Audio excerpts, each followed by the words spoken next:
নবীজি আমার এবার তিনি চোখ খুলে দিলেন। কিছুক্ষণ আগে নবীজি তিনি দেখেছেন অন্ধকার, আর ক্ষণিকের মধ্যেই আবার ওই গুহার ভিতরটা আলোকিতই ভরপুর হয়ে গেছে। একটু জোরে বলা যাবে না সুবহানাল্লাহ? যেই নবী আমার গুহার মধ্যে দেখলেন পুরোটা অন্ধকার, আর সেই গুহাটা হয়ে গেল আলোকিত ভরপুর। নবী আমার তিনি লক্ষ্য করলেন দূরে যেন কে যেন একটা ডানা মেলে চলে আসে। আসার পরে নবীজি মুহাম্মদুর রাসূলুল্লাহ সাল্লাল্লাহু আলাইহি ওয়াসাল্লামকে বললেন, ওহে মুহাম্মদ,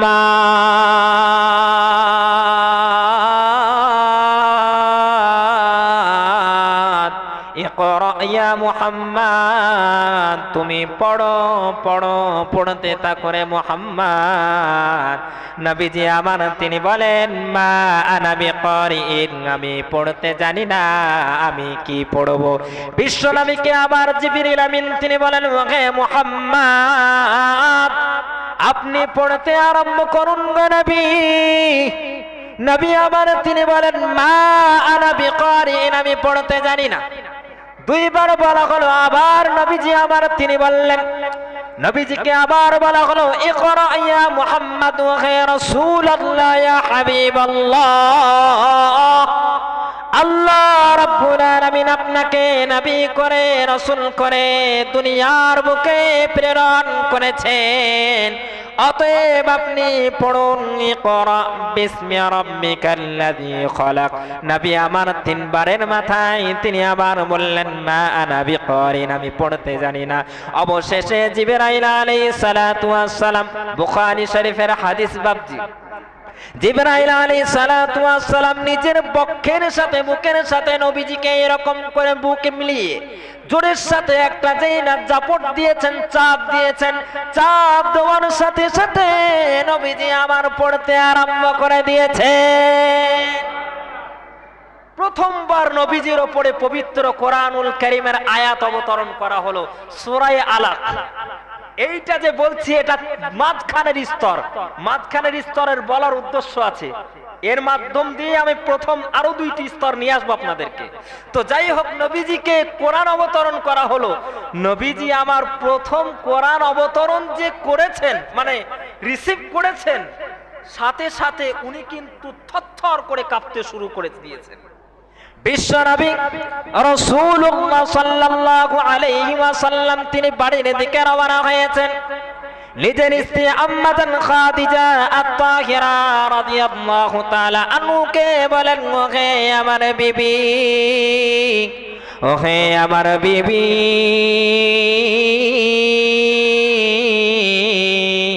ডানা বেলে একজন আমাকে বলল, মুহাম্মদ তুমি পড়ো, এবং আমাকে জোরের সাথে দাপট দিয়ে মুখের সাথে কি জানো আমি বিড়বিড় করে পড়তে লাগলাম।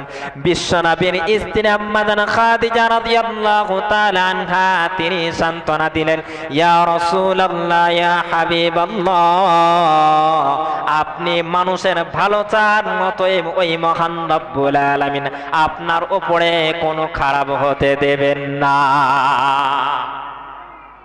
আপনি মানুষের ভালো চান, অতএব আপনাকে ওই মহান রব্বুল আলামিন তিনি কখনো খারাপ হতে দেবেন না। বিশ্ব নবী আমার তিনি শুয়ে রয়েছেন। এই প্রথম কোরআন অবতরণ হওয়ার পরে উপর থেকে স্বয়ং আল্লাহ পাক পবিত্র কোরআনুল কারীমের আয়াত অবতরণ করলেন। একটু জোরে বলুন সুবহানাল্লাহ। স্বয়ং বিশ্ব নবীকে বলছেন, ওহে আমার হাবিব। হাবিব কথার অর্থ হচ্ছে ওহে আমার বিশেষ বন্ধু। সমস্ত বাবজির আমার সোনার লালেরা, আল্লাহ পাক যতগুলো রসুল নবী করেছেন, আদম আলাইহিস সালাম থেকে নিয়ে যতগুলো নবী এসেছেন পৃথিবীতে, সমস্ত নবীগণ আল্লাহ পাককে খুশি করেছেন। আর আল্লাহ পাক স্বয়ং বিশ্ব নবী রাহমাতুল্লিল আলামিন সাল্লাল্লাহু আলাইহি ওয়াসাল্লামকে খুশি করেছেন। একটু জোরে বলুন সুবহানাল্লাহ। আর একটু আওয়াজ দিয়ে বলা যাবে না বাবজি সুবহানাল্লাহ?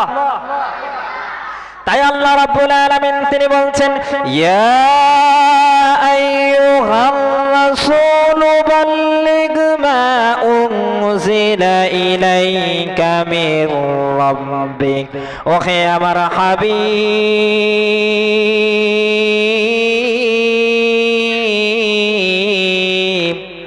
আপনার বয়স এখন 40 বছর, আপনাকে আমি নবী বলে রসুল বলে ঘোষণা করে দিলাম।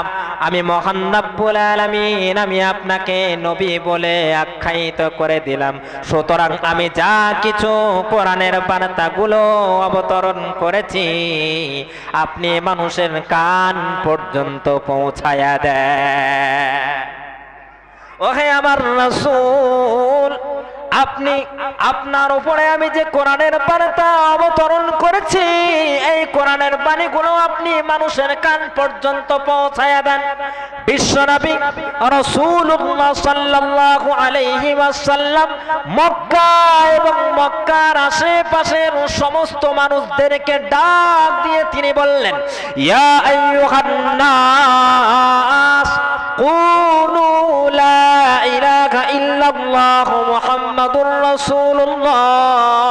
ওহে গোটা দুনিয়ার মানুষ, ওহে গোটা দুনিয়ার মানুষ, তোমরা পড়ে নাও লা ইলাহা ইল্লাল্লাহ মুহাম্মাদুর রাসূলুল্লাহ। ওই মহান রব্বুল আলামিন তিনি জানিয়েছেন তিনি তোমাদের নিজের জীবনের গুনাহ খাতা মাফ করে দিবেন এবং জান্নাতের অধিবাসী বানায়া দেবেন। মক্কার মানুষেরা বিশ্বনবীর কথাকে তারা প্রথমত মানল না। নবীজি আমার বললেন, ওহে গোটা দুনিয়ার মানুষ, আল্লাহ রাব্বুল আলামিন তিনি আমাকে রাসূল করে দুনিয়ার বুকে প্রেরণ করেছেন। আল্লাহ পাক তিনি আমাকে জানিয়েছেন আমি হচ্ছি রাসূল, আর আল্লাহ ছাড়া দুনিয়ার বুকে কোনো মাবুদ আছে নাকি বলেন? আল্লাহ ছাড়া কোনো মাবুদ আছে নাকি? একটু আওয়াজ দিয়ে বলেন না। এই মাথা শুধুমাত্র একজনের জন্য নত হবে, তিনি কে? আর একটু আওয়াজ দিয়ে বলা যাবে রে বাবজি, তিনি কে? আল্লাহ। only one is worthy of worship and that is Allah. ইবাদতের যোগ্য শুধুমাত্র একজন, তিনি হচ্ছেন আল্লাহ। this head will be only for Allah.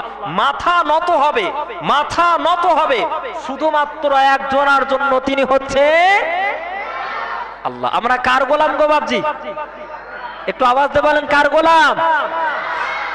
আমি তোমারি গোলাম গো, অন্য কারো না।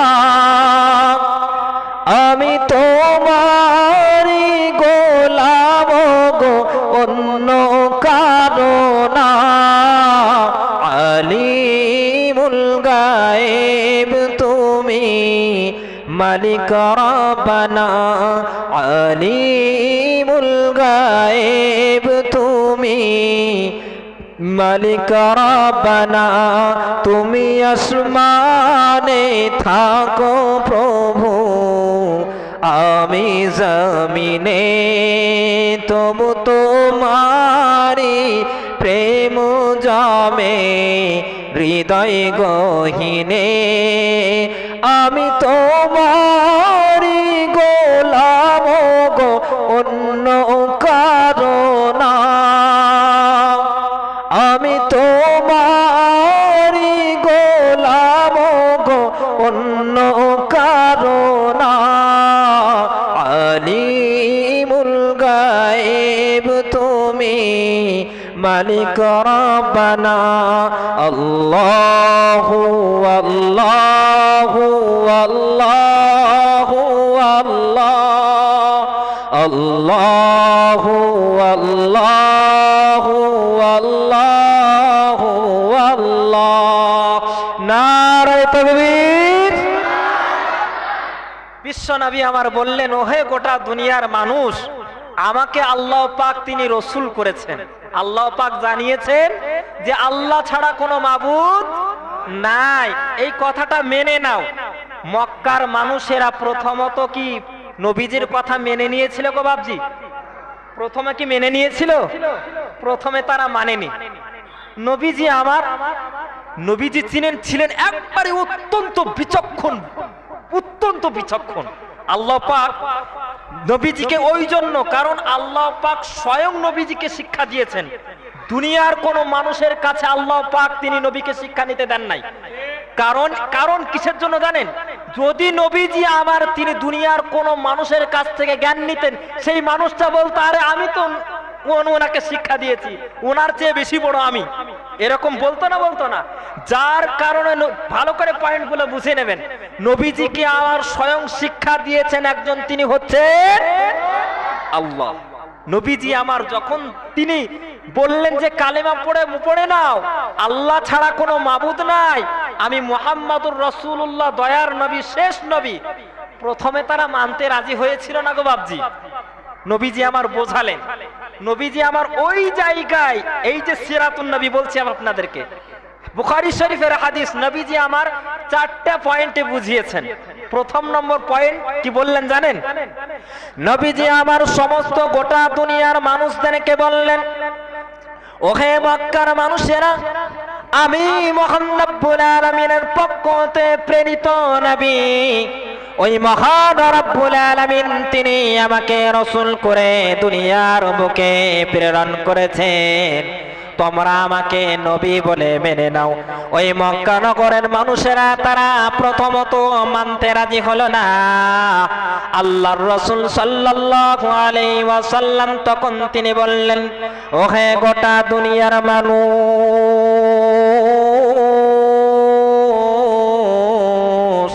এমন একটা সময় তোমাদের মধ্যে এসেছিল না নাকি যখন এই পৃথিবীর বুকে তোমাদের মধ্যে কোনো কারোর অস্তিত্ব ছিল না, তোমাদের কোনো নাম ছিল না, কোনো ঠিকানাও ছিল না, তোমার বাপ জানতো না, তোমার দাদা জানতো না দুনিয়ার বুকে তুমি পৃথিবীতে আসবে না। আল্লাহ রাব্বুল আলামিন তিনি জানায়া দিচ্ছেন, নবীজি আমার বলেন, হাল আতা আলাল ইনসানি হিনুম মিনাদ দাহরি লাম ইয়াকুন শাইআম মাযকুরা।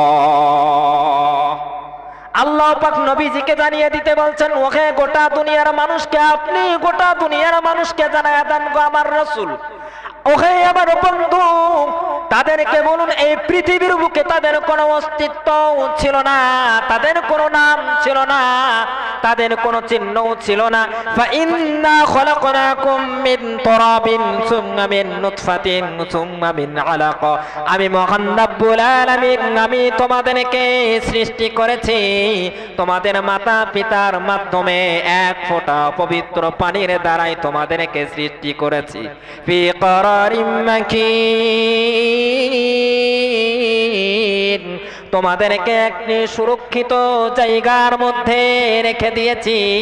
ফাকাসাউনাল ইযামা লাহমা, গোশত দিয়ে, চামড়া দিয়ে, রগ দিয়ে, ছাউনি দিয়ে অতি উত্তম করে, অতি সুন্দর করে আমি রব্বুল আলামিন বানিয়েছি। সুবহানাল্লাহ বলেন। নবীজি আমার সুন্দর করে বোঝাতে লাগলেন তাদেরকে, বললেন, ওহে গোটা দুনিয়ার মানুষ, পৃথিবীতে তোমাদের কোনো অস্তিত্ব ছিল না। On this earth we have no existence, এই পৃথিবীর বুকে তোমাদের কোনো চিহ্নও ছিল না। The one who created us is Allah, তোমাদেরকে যিনি সৃষ্টি করেছেন তিনি হচ্ছেন আল্লাহ। নবীজি বোঝাচ্ছেন, সমস্ত মানুষকে বোঝাচ্ছেন নবীজি। 3 নম্বরে নবীজি আমার আরেকটা কথা বললেন, ওহে গোটা দুনিয়ার মানুষ, ওহে গোটা দুনিয়ার মানুষ, জানো তোমাদের কোনো অস্তিত্ব ছিল না, অস্তিত্ব যিনি দিয়েছেন আল্লাহ। একদিন আল্লাহ পাকের ডাক যখন আমাদের কান পর্যন্ত চলে আসবে, তখন আমাদেরকে আল্লাহর কাছে ফিরে যেতে হবে না? হবে না গো বাপজি? একটু বলেন, হবে না? হবে না? হবে। মানুষ যখন মারা যায় আমরা বলি ইন্না লিল্লাহি ওয়া ইন্না ইলাইহি রাজিউন। নবীজি আমার এই কোরআনের আয়াতটাই তিনি সকলের সামনে শোনালেন। নবীজি আমার বললেন, আল্লাহ রাব্বুল আলামিন তিনি জানিয়েছেন ইন্না লিল্লাহি ওয়া ইন্না ইলাইহি রাজিউন, অর্থাৎ ওহে গোটা দুনিয়ার মানুষ, তোমাদেরকে ওই মহান রব্বুল আলামিন তিনি সৃষ্টি করেছেন। আবার ওই মহান রব্বুল আলামিনের যখন ডাক আমাদের কান পর্যন্ত চলে আসবে, তখন ওই আল্লাহ পাকের কাছে আমাদেরকে ফিরে যেতে হবে। 3 নম্বর ভালো করে বুঝিয়ে দিলেন নবীজি আমার, বললেন, ওহে গোটা দুনিয়ার মানুষ, যখন তোমরা মরে যাবে, মরে যাওয়ার পরে এখানেই তো তোমাদের শেষ নাই, শেষ নাই। যখন তোমরা মরে যাবে, মরে যাওয়ার পরে ওই মহান রব্বুল আলামিন তিনি আমাদের, তোমাদের, তোমার বাপ দাদা, তোমার 14 পুরুষ সকলকেই তিনি মাটির ভিতর থেকে তিনি আমাদের তুলবে। একটু জোরে বলা যাবে না সুবহানাল্লাহ? নবীজি যখন বোঝালেন, বোঝানোর পরে কিছু মানুষ যাদের অন্তর ছিল সাদাসিধে, খুব নরম, তারা নবীজির হাতে হাত দিয়ে কালেমা পড়ে মুসলমান হয়ে গিয়েছিল। একটু জোরে বলুন সুবহানাল্লাহ। কিন্তু বাপজির আমার সোনার লালেরা, ওহে আমার নওজোয়ান যুবক ভাইয়েরা, আশ্চর্যের বিষয় হচ্ছে এটা, যেই যুগের মানুষ, সেই যুগের মানুষ নবীজিকে তারা ডাকতো কি বলে জানেন? আল আমিন বলে ডাকতো, সাদিক বলে ডাকতো। নবীজির যারা আত্মীয় স্বজন, নিজের চাচা, নিজের রক্তের সম্পর্ক যাদের সঙ্গে রয়েছে, তারাই আবার নবীজির বিরোধিতা করেছিল সবচাইতে, বলেন সবচাইতে বেশি। নবীজির নিজের চাচা আবু লাহাব, আবু লাহাব একটা পাথর তুলেছিল, পাথর তোলার পরে নবীজিকে নিক্ষেপ করতে যাবেন, এই সময় আল্লাহ পাক স্বয়ং বলছে এই আবু লাহাবের হাতটা ধ্বংস হয়ে যাক। স্বয়ং নবীর হয়ে আল্লাহ পাক তিনি সান্ত্বনা দিচ্ছেন। একটু জোরে বলুন সুবহানাল্লাহ। আর একটু আওয়াজ দিয়ে বলবেন না বাপজি সুবহানাল্লাহ? তবে নবী আমার এখানে একটু হালকা হতাশ হয়ে গেলেন। কেমন হতাশ জানেন? যে আমার নিজের আত্মীয় স্বজন তারা আমাকে মানতে রাজি হলো না, যারা আমার নিজের রক্তের সম্পর্ক তারা আমাকে মানতে রাজি হলো না। নবীজি আমার এখানে কিন্তু একটু হালকা মনক্ষুণ্ণ হলেন, মন একটুখানি ভেঙে গেল। নবীকে আমার মহান রব্বুল আলামিন বলছেন, নবী আপনি হতাশ হবেন না, আপনি এইরকম মন ভাঙবেন না। আমি মহান রব্বুল আলামিন আপনাকে এমন এমন নিয়ামত দেব, সেই নিয়ামত পাওয়ার পরে আপনি খুশি হয়ে যাবেন। একটু জোরে বলুন সুবহানাল্লাহ। বিশ্ব নবীকে আবার বললেন, ইয়া রাসূলুল্লাহ, ইয়া হাবিবাল্লাহ, নবী গো আপনি আপনার যত কাছের মানুষ যাদেরকে দ্বীনের দাওয়াত দিয়েছেন, আপনি দাওয়াত দেওয়ার পরে তারা অনেকেই কালেমা পড়ে মুসলমান হয়ে গেছে।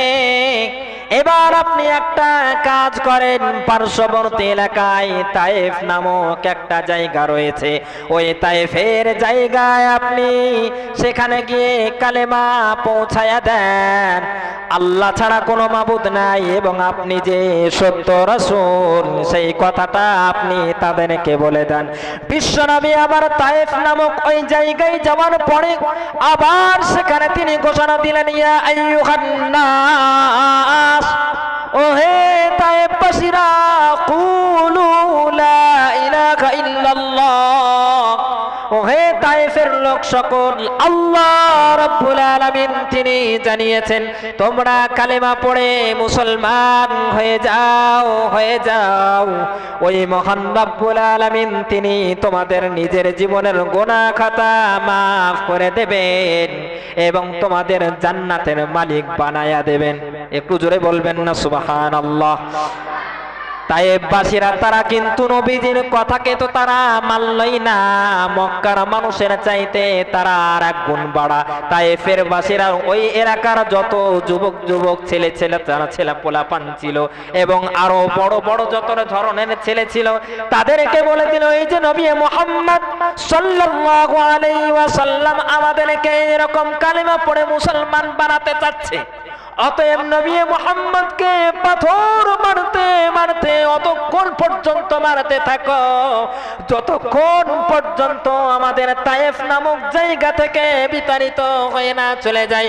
ওই তায়েফের এলাকার ছেলেরা নবীজিকে পাথর তুলতে তুলতে আঘাত করতে থাকে। নবী আমার তিনি বলেন, হে তায়েফবাসীরা,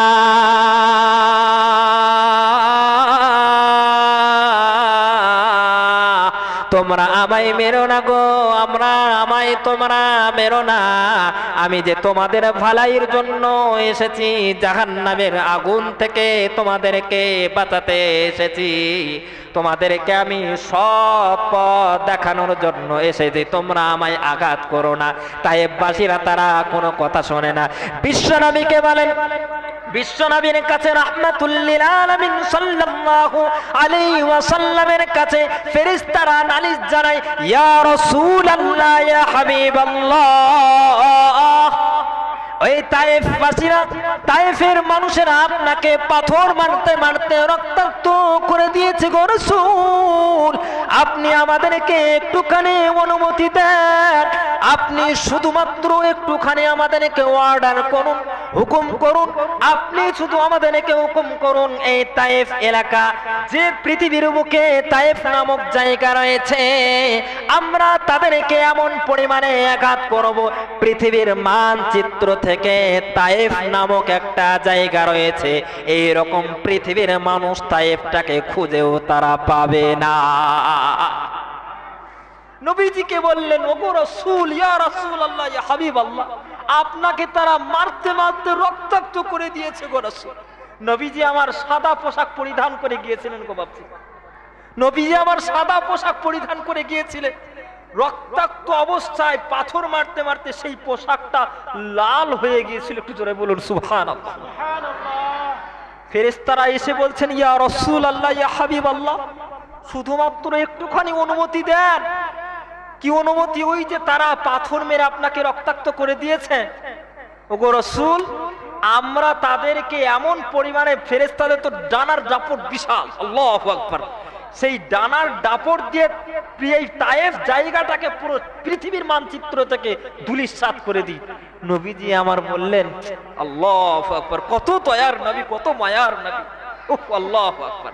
নবী আমার বলছেন, এরা তো আজকের তারা আমার বুঝেনি, হতে পারে কালকের তারা সবাই মুসলমান হয়ে যাবে। একটু জোরে বলুন সুবহানাল্লাহ। খে না খে দিন প্রচারের কাজে নিজেকে দিয়ে ছবি নিয়ে, খে না খে দিন প্রচারের কাজে নিজেকে দিয়ে ছবি নিয়ে, তায়েফের কাফেরেরা চিনল না সে আলো, দুষ্ট ছেলেদের পিছু দিল লেলিয়ে। খে না খে দিন প্রচারের কাজে নিজেকে দিয়ে ছবি নিয়ে, তায়েফের কাফেরেরা চিনল না সে আলো, দুষ্ট ছেলেদের পিছু দিল লেলিয়ে। পাথরের আঘাতে ক্ষত বিক্ষত হয়ে সারা শরীর থেকে রক্ত ঝরে। হে রাসূল, তোমাকে ভুলি আমি কেমন করে, হে রাসূল, তোমাকে ভুলি আমি কেমন করে। হাজারো ব্যথা বেদনার পরে ফিরে আসনি তুমি আপন ঘরে, দিনের আলো তুমি ছড়িয়ে দিতে চলে গেলে মদিনায় মক্কা ছেড়ে। হে রাসূল, তোমাকে ভুলি আমি কেমন করে। নারায়ে তাকবীর। প্রিয় সম্মানিত বাবজির, আমার সোনার লালেরা, নবীজি আমার তায়েফ নামক জায়গায় দিনের দাওয়াত দিতে গেলেন, কালেমার দাওয়াত দিতে গেলেন, তায়েফের মানুষেরাও তারা গ্রহণ করলো না প্রথমত। তারপরে নবীজি এবার আরো মনক্ষুণ্ণ হয়ে গেলেন। আল্লাহ পাক সান্ত্বনা দিচ্ছেন। এদিকে মক্কার মানুষেরা যারা কাফের ছিল, বাবজি যারা কাফের, বড় বড় কাফের, আবু জেহেল, উতবা, সাইবা, আবু লাহাব, এইরকম আব্দুল্লাহ ইবনে আবু উমাইয়া, বড় বড় কাফের, বিরাট বিরাট কাফের। তো তারা এখন নবীজিকে বলতে কি বলতে লাগলো শুনছেন? বলছে, তারা বলছে, যে নবীজিকে মুহাম্মদের রব মুহাম্মদকে ছেড়ে দিয়েছে, নাউজুবিল্লাহ বলে। মুহাম্মদের রব মুহাম্মদকে ভুলে গেছে, মুহাম্মদকে ছেড়ে দিয়েছে, ভুলে গেছে। এখন নবীজি এই কথাটা শোনার পরে এমনিতেই নবীজির একটু হালকা আগে থেকে মন ভাঙা, কাফেরেরা এইরকম ভাবে আরো এইরকম বিশ্বনবীকে কথার মাধ্যমে কষ্ট দেওয়ার ফলে নবীজি যেন আরেকটু মনটা যেন আরো বেশি ভেঙে গেল। আল্লাহ রাব্বুল আলামিন উপর থেকে বলছেন, ওহে আমার হাবিব, আল্লাহ রাব্বুল আলামিন তিনি পবিত্র কোরআনুল কারীমের আয়াত অবতরণ করলেন, সূরার নাম সূরা দুহা। আল্লাহ পাক তিনি বললেন, ওয়াদ-দুহা ওয়াল-লাইলি ইযা সাজা মা ওয়াদ্দাআকা রাব্বুকা ওয়া মা ক্বালা ওয়ালাল আখিরাতু খায়রুল লাকা মিনাল উলা। আল্লাহ রাব্বুল আলামিন তিনি বলছেন, ওহে আমার হাবিব, দুহা ওই দিনের আলোকের কসম, সূর্য যখন উদিত হয়, ওয়াল্লাইলি ইযা সাজা, রাত যখন নিস্তব্ধ হয়ে যায়, ওই রাতের কসম, মা ওয়াদ্দাআকা রাব্বুকা ওয়া মা ক্বালা, আপনার রব ওই মহান রব্বুল আলামিন তিনি আপনাকে ছেড়ে দেয়নি গো রাসূল। ওই মক্কা নগরের কাফেরদের কথা শোনার পরে আপনি মন ভাঙবেন না, আপনি মন খারাপ করবেন না। ওয়ালা সাউফা ইউতিকা রাব্বুকা ফাতারদা, ওয়াচিরেই এমন এমন নিয়ামত আপনার রব আপনাকে দান করবেন, সেই নিয়ামত পাওয়ার পরে আপনি খুশি হয়ে যাবেন গো রাসূল, আপনি রাসূল হিসেবে সন্তুষ্ট হয়ে যাবেন। একটু জোরে বলা যাবে না সুবহানাল্লাহ? আপনার রব আপনাকে এমন এমন নিয়ামত দেবে, নিয়ামত পাওয়ার পরে খুশি হয়ে যাবে। এখন প্রশ্ন হবে, with what blessings has Allah pleased his messenger? আল্লাহ পাক আপন রাসূলকে কি কি নিয়ামত দিয়ে নবীজিকে স্বয়ং আল্লাহ পাক খুশি করেছেন, এটা জানার দরকার আছে না নাই গো বাবজি? একটু বলেন, জানার দরকার আছে না নাই? আল্লাহ পাক স্বয়ং রাসূলকে খুশি করছেন, কেমন নিয়ামত দিয়েছেন? নিয়ামত নাম্বার 1, আল্লাহ রাব্বুল আলামিন রাসূলুল্লাহ সাল্লাল্লাহু আলাইহি সাল্লাতু ওয়াস সালাম তিনি একবার বসে রয়েছেন। রাব্বুল আলামিন বিশ্বনবী রাসূলুল্লাহ সাল্লাল্লাহু আলাইহি সাল্লাতু ওয়াস সালাম তিনি বসে রয়েছেন।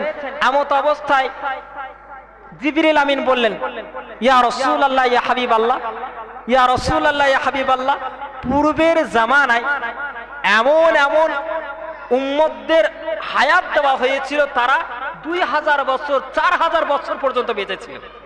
নবীজি আমার বললেন, তাই 4000 বছর কেউ যদি বাঁচে, তাহলে 4000 বছর বাঁচলে সে নামাজ রোজাও যদি করে, তার ইবাদত বন্দেগী আমাদের তুলনায় বেশি হবে না কম হবে গো বাবজি? একটু সবাই বলেন, বেশি হবে না কম হবে? তুলনায় বেশি হবে। তো নবীজি তিনি জানালেন সাহাবাদেরকে, ওহে আমার সাহাবারা, জানো পূর্বের জামানায় একটা সাহাবা ছিল, একটা উম্মত ছিল, যে 2000 বছর আল্লাহর রাস্তায় জিহাদ করেছে। 2000 বছর আল্লাহর রাস্তায় জিহাদ করেছে, এবং সেটা রোজা থাকা অবস্থায়। একটু জোরে বলুন সুবহানাল্লাহ। নবীজিকে তখন সাহাবার বললেন, ইয়া রাসূলুল্লাহ ইয়া হাবিবাল্লাহ, যদি তাই হয় তাহলে তো আমরা তো বাঁচি মাত্র 60 বছর 70 বছর, তার কোনো গ্যারান্টি নাই। তাহলে আমরা 60 বছরের আমাদের ইবাদত আর ওনার 2000 বছরের ইবাদত, এটা কি কখনো সমান সমান হয়? নবীজি আমার, তাই তো তিনি বললেন, তাই তো মন খারাপ হয়ে গেল নবীজি। আল্লাহ রাব্বুল আলামিন কোরআনের আয়াত লাইলাতুল কদর অবতরণ করলেন। একটু জোরে বলুন সুবহানাল্লাহ।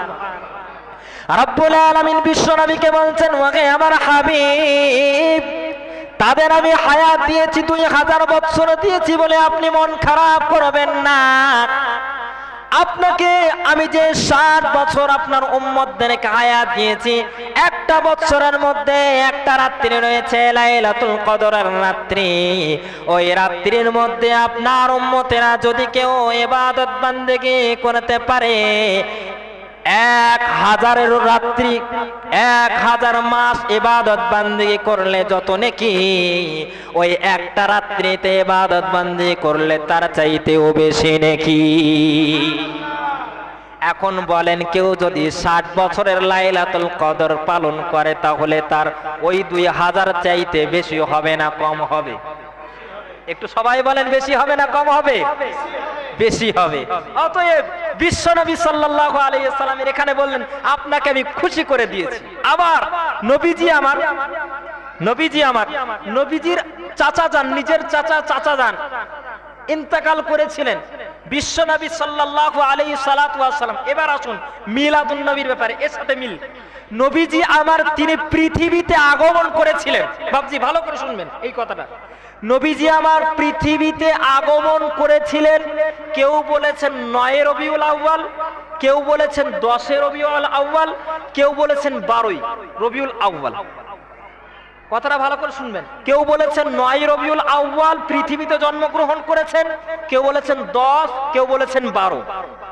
তবে নবীজি আমার তিনি 12 রবিউল আউয়াল ইন্তেকাল করেছেন, এ বিষয়ে কারোর মতবিরোধ নাই। কথা বুঝতে পেরেছেন? নবীজি যখন পৃথিবীতে আসলেন, আসার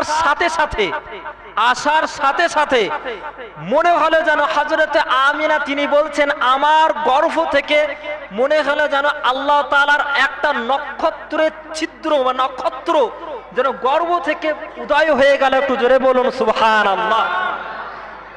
সাধারণত যে সমস্ত বাচ্চারা জন্মগ্রহণ করে তাদের শরীরে রক্ত ইত্যাদি সবকিছু লেগে থাকে, কিন্তু নবীজি আমার পৃথিবীতে আগমন করেছিলেন একবারে পরিষ্কার পরিচ্ছন্ন, মনে হচ্ছে যেন জ্যোতি দিয়ে ঢাকা। একটু জোরে বলুন সুবহানাল্লাহ। স্বয়ং মা আমিনা বলছেন, হযরতে উনার আম্মা জান উনি বলছেন, বাচ্চা যখন প্রসব করে তখন সেই সময় মায়েদের পেটের যন্ত্রণা খুব অত্যন্ত পরিমাণে যন্ত্রণা হয়, কিন্তু মা আমিনা বলছেন, আমার সন্তান যখন জন্মগ্রহণ করছে আমি যেন স্বয়ং তার সাথে মা আর সন্তান যেন কথার একটা ভাব আলাপ হচ্ছে, ছেলে যেন মাকে কথা বলছে, মা যেন ছেলেকে কথা বলছে। একটু জোরে বলুন সুবহানাল্লাহ। এইরকম অবস্থা। আল্লাহু আকবার। বিশ্বনবী রাসূলুল্লাহ সাল্লাল্লাহু আলাইহি সাল্লাতু ওয়াস সালাম পৃথিবীর বুকে এবার জন্মগ্রহণ করলেন। জন্মগ্রহণ করার পরে নবীজি তিনি এত সুন্দর, চন্দ্রের মতো তিনি সুন্দর। এইরকম দেখার পরে নবীজির দাদা নবীজির ওই নাতিকে দেখার সঙ্গে সঙ্গে তিনি খুশি হয়ে গেলেন, যেহেতু নবীজি তিনি আমার পৃথিবীতে আসার 28 দিন অর্থাৎ 1 মাস আগে নবীজির আব্বাজান ইন্তেকাল করেছেন। কয় মাস আগে বলেন? কয় মাস আগে? 1 মাস অর্থাৎ 28 দিন। 28 দিন আগে নবীজির আব্বাজান ইন্তেকাল করেছিলেন। নবীজি আমার পৃথিবীর মুখে ইয়াতীম অবস্থায় এসেছেন। আল্লাহ রাব্বুল আলামিন তিনি বলছেন, আলাম ইয়াজিদকা ইয়াতীমান ফাআওয়া। ও হে আমার হাবিব, আমি আপনাকে পৃথিবীর বুকে ইয়াতীম অবস্থায় পেয়েছি গো রাসূল, আমি আপনাকে ইয়াতীম অবস্থায় পেয়েছি। তারপরে দুনিয়ায় যখন আসলেন আপনার আব্বাজান বেঁচে ছিল না। আপনার মায়া, আপনার মহব্বত, আপনার মায়া ভালোবাসা আপনার দাদার অন্তরে এমন ভাবে ঢেলে দিয়েছি, আপনার দাদা যখন আপনাকে দেখে, দেখার সাথে সাথে একটা গরু নয়, একটা উট নয়, 2টা উট নয়, বরং 7-7টা উট দিয়ে আকিকা করেছিলেন। আর একটু আওয়াজ দিয়ে বলা যাবে না সুবহানাল্লাহ? বিশ্বনবী রাসূলুল্লাহ সাল্লাল্লাহু আলাইহি সাল্লাতু ওয়াস সালামকে দেখার সাথে সাথে দাদার অন্তরে মহব্বত, ভালোবাসা বেঁচে বসে গিয়েছিল। দাদা জান বিশ্বনবীর নাম দিলেন মুহাম্মদ। বিশ্বনবীর নাম মুহাম্মাদুর রাসূলুল্লাহ সাল্লাল্লাহু আলাইহি ওয়াসাল্লাম। এই নাম পৃথিবীর বুকে কেউ নাম রাখে নাই। নবীজির নাম মুহাম্মদ নাম রেখেছিলেন, নবীজির দাদা মুহাম্মদুর রাসূলুল্লাহ বলে নাম রেখেছিলেন, আর নবীজির মা তিনি নাম রেখেছিলেন আহমদ বলে। এইরকম অবস্থায় তারপরে নবীজি সাল্লাল্লাহু আলাইহি সাল্লামকে এবার সেই যুগের তৎকালীন যুগের প্রথা অনুযায়ী নবীজিকে তারা দুধ পান করাবে একটা দিনে। সেই দিনের মধ্যে সবাই সবার সন্তানদেরকে রেখে আসে, আর নবীজিকেও সবাই তারা নবীজিকে রেখে আসে। ওই মক্কার আশেপাশের আলাদা শহর থেকে তারা বাচ্চা নেওয়ার জন্য কেউ বা ঘোড়ার পিঠের ওপরে, কেউ বা উটের ওপরে, কেউ বা গাধার ওপরে, কেউ বা আরো বিভিন্ন অস্ত্রের ওপরে তারা আসে এবং বাচ্চা দুধ পান করানোর জন্য নিয়ে যায়। সবাই আসে, আসার সাথে সাথে সর্বপ্রথম তারা বিশ্বনবী রাসূলুল্লাহ সাল্লাল্লাহু আলাইহি ওয়াসাল্লামকে তারা কোলে তুলে নেয়। কোলে তুলে নেওয়ার পরে তারা সর্বপ্রথম চুম্বন দেয় কপালে, নবীজির কপালে। তখন তারা জানতে পারে নবীজির আব্বাজান বেঁচে নাই। তখন তারা না তাদের মন না চাইলে নবীজিকে আবার তারা রেখে দেয়, কারণ নবীজির বাপ তো বেঁচে নাই। এখন তাদের যে দুধ পান করানোর যে উপার্জন সেই টাকাটা কে দেবে, এই বলে তারা নবীজিকে রেখে দেয়। এইদিকে আর একজন মা বনু সাদিয়া গোত্রের একজন মহিলা আম্মা জান হালিমাতুস সাদিয়া রাদিয়াল্লাহু তাআলা আনহা, তিনি এমন একটা গাধার উপরে বা এমন একটা উটের উপরে চড়ে আসছিলেন যে উটটা ছিল বড়ই দুর্বল, বড়ই দুর্বল। এমন দুর্বল ছিল তার দুধের স্তনগুলো শুকিয়ে গিয়েছিল। এইরূপ অবস্থায় সবার আগে বেরিয়েও সে সবার লাস্টে পৌঁছিয়ে গিয়েছিল। এইরকম অবস্থার পরে সবাই মনে মনে ভাবে আজকের মনে হয় আমরা কোনো ভালো সন্তান নিতে পারবো না। সবাই ভালো ভালো বড় বড় লোকের ছেলে, ধনী লোকের ছেলেদেরকে নিয়ে যাওয়ার পরে তারা নিয়ে চলে যায় মুহাম্মাদুর রাসূলুল্লাহ সাল্লাল্লাহু আলাইহি ওয়াসাল্লামকে। কেউ কিন্তু নাই হালিমাতুস সাদিয়া রাদিয়াল্লাহু তাআলা আনহা, তিনিও সবার মতো আসলেন, বিশ্বনবীকে কোলে তুলে নিলেন এবং কপালে সর্বপ্রথম চুম্বন দিলেন। দেওয়ার সাথে সাথে হালিমা জানতে পারলেন নবীজির আব্বাজান বেঁচে নাই। হালিমাতুস সাদিয়া রাদিয়াল্লাহু তাআলা আনহা তিনি অন্যদের মতো নবীজিকে তিনি আর রেখে দিলেন না। যেই না রেখে তিনি বললেন, নিজের স্বামী জিজ্ঞাসা করেন, তুমি যে এই ইয়তীম ছেলেকে লালন পালন করবে, এই লালন পালন করার মাধ্যমে তুমি কি পাবে? তখন হালিমা বলে, আল্লাহ রাব্বুল আলামিন আমার ভাগ্যের মধ্যে যেটা রেখে দিয়েছেন সেটাই আমি পেয়ে যাব। সকলে বলুন সুবহানাল্লাহ। এই কথাটা বলার সাথে সাথে বাপজিরা, আমার সোনার লালেরা, হালিমা সাদিয়া রাদিয়াল্লাহু তাআলা আনহা যেই না বাচ্চাটাকে কোলে তুলেছেন, নেওয়ার সাথে সাথে যে উট ছিল একবারে শুকনো, সেই উটটা আল্লাহর কারিশমায় একবারে তাজা হয়ে গেছে। একটু জোরে বলুন সুবহানাল্লাহ। হালিমার বাড়িতে যে ছাগলগুলা কোনো ঘাসই পেত না, যে খেজুর গাছের মরা পাতা শুকিয়ে গিয়েছিল, সেই খেজুর গাছে নতুন করে পাতা গজিয়ে গিয়েছিল। একটু জোরে বলুন সুবহানাল্লাহ।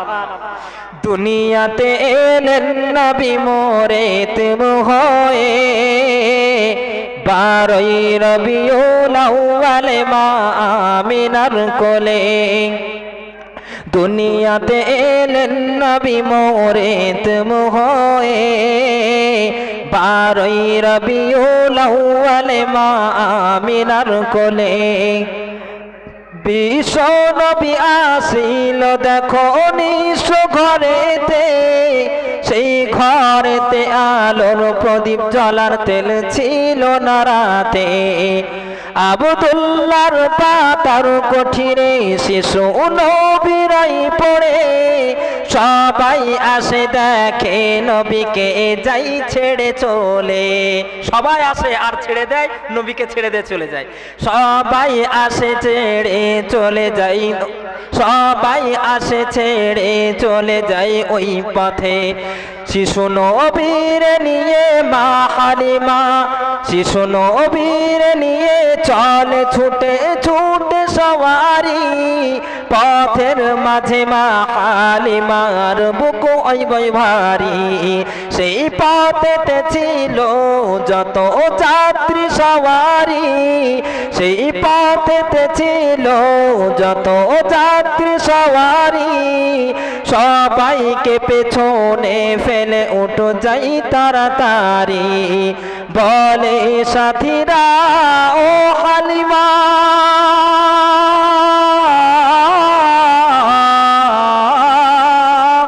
বলে সাথীরা ও হালিমা নতুন উট নিলে নাকি হালিমা বলে সেই উট নিয়ে যাই খোদার কুদরতি এ দুনিয়া দুনিয়া রে দুনিয়া দুনিয়াতে এলেন নবী মোরেত মোহয়ে 12ই রবিউল আউয়ালে মা আমিনার কোলে শিশু নবী আসার সাথে সাথে হালিমার ঘরে শিশু নবী আসার সাথে সাথে হালিমার ঘরে খোদার ওসিলাই ঘর গেল তার বরকতে ভরে সেই ঘরেতে এত বরকত দিল খোদা ঢেলে অতীতের কষ্ট হালিমা গেল সব ভুলে ও গো দয়ার নবী সোনার ছবি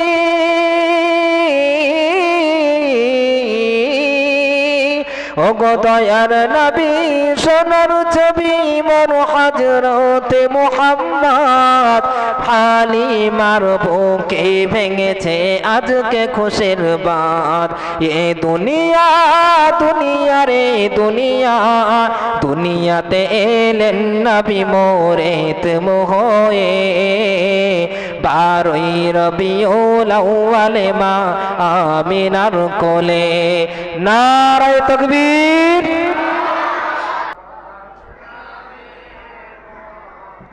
তো প্রিয় সম্মানিত বাপজিন আমার সোনার লালেরা বিশ্বনবীকে মা হালিমাতুস সাদিয়া তিনি নিয়ে গেলেন নিয়ে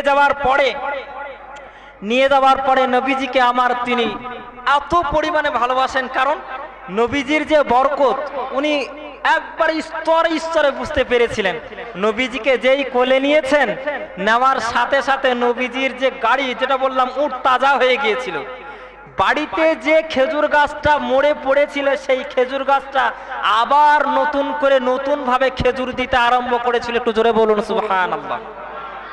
তো নবীজির অন্তরের সাথে মা হালিমা এত মায়া মহব্বত হয়ে গিয়েছিল যে নবীজি আমার নিজের সন্তানকে নবীজিকে যতটা মা হালিমা ভালোবাসতেন নিজের সন্তানকে যতটা ভালোবাসতেন নবীজিকেও তার চাইতেও বেশি ভালোবাসতেন একটু জোরে বলুন সুবহানাল্লাহ।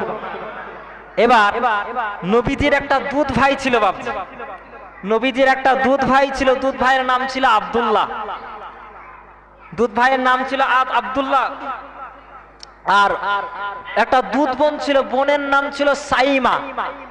তো ইনাদেরকে নেওয়ার পরে যেহেতু নবীজি আমার ছোটবেলায় ছাগল চড়িয়েছেন বাপজি মাঝখানে একটা কথা বলি আপনাদেরকে আমি দেখুন ছাগল এই যে ছাগল যে জিনিসটা আপনাদের জীবনে ভাই এদিকে একটুখানি সবাই কান খাড়া করে দেন আমার দিকে আপনারা কোটিপতি মানুষ হন এতে আপনাদের কোনো অসুবিধা নাই কিন্তু অন্তত পক্ষে আল্লাহর নবীর সুন্নত মনে করে কি মনে করে বললাম বলেন আল্লাহর নবীর সুন্নত মনে করে অন্তত পক্ষে একটা ছাগল হলেও পালন করবে নবীজির সুন্নত আদায় হয়ে যাবে একটু জোরে বলুন সুবহানাল্লাহ।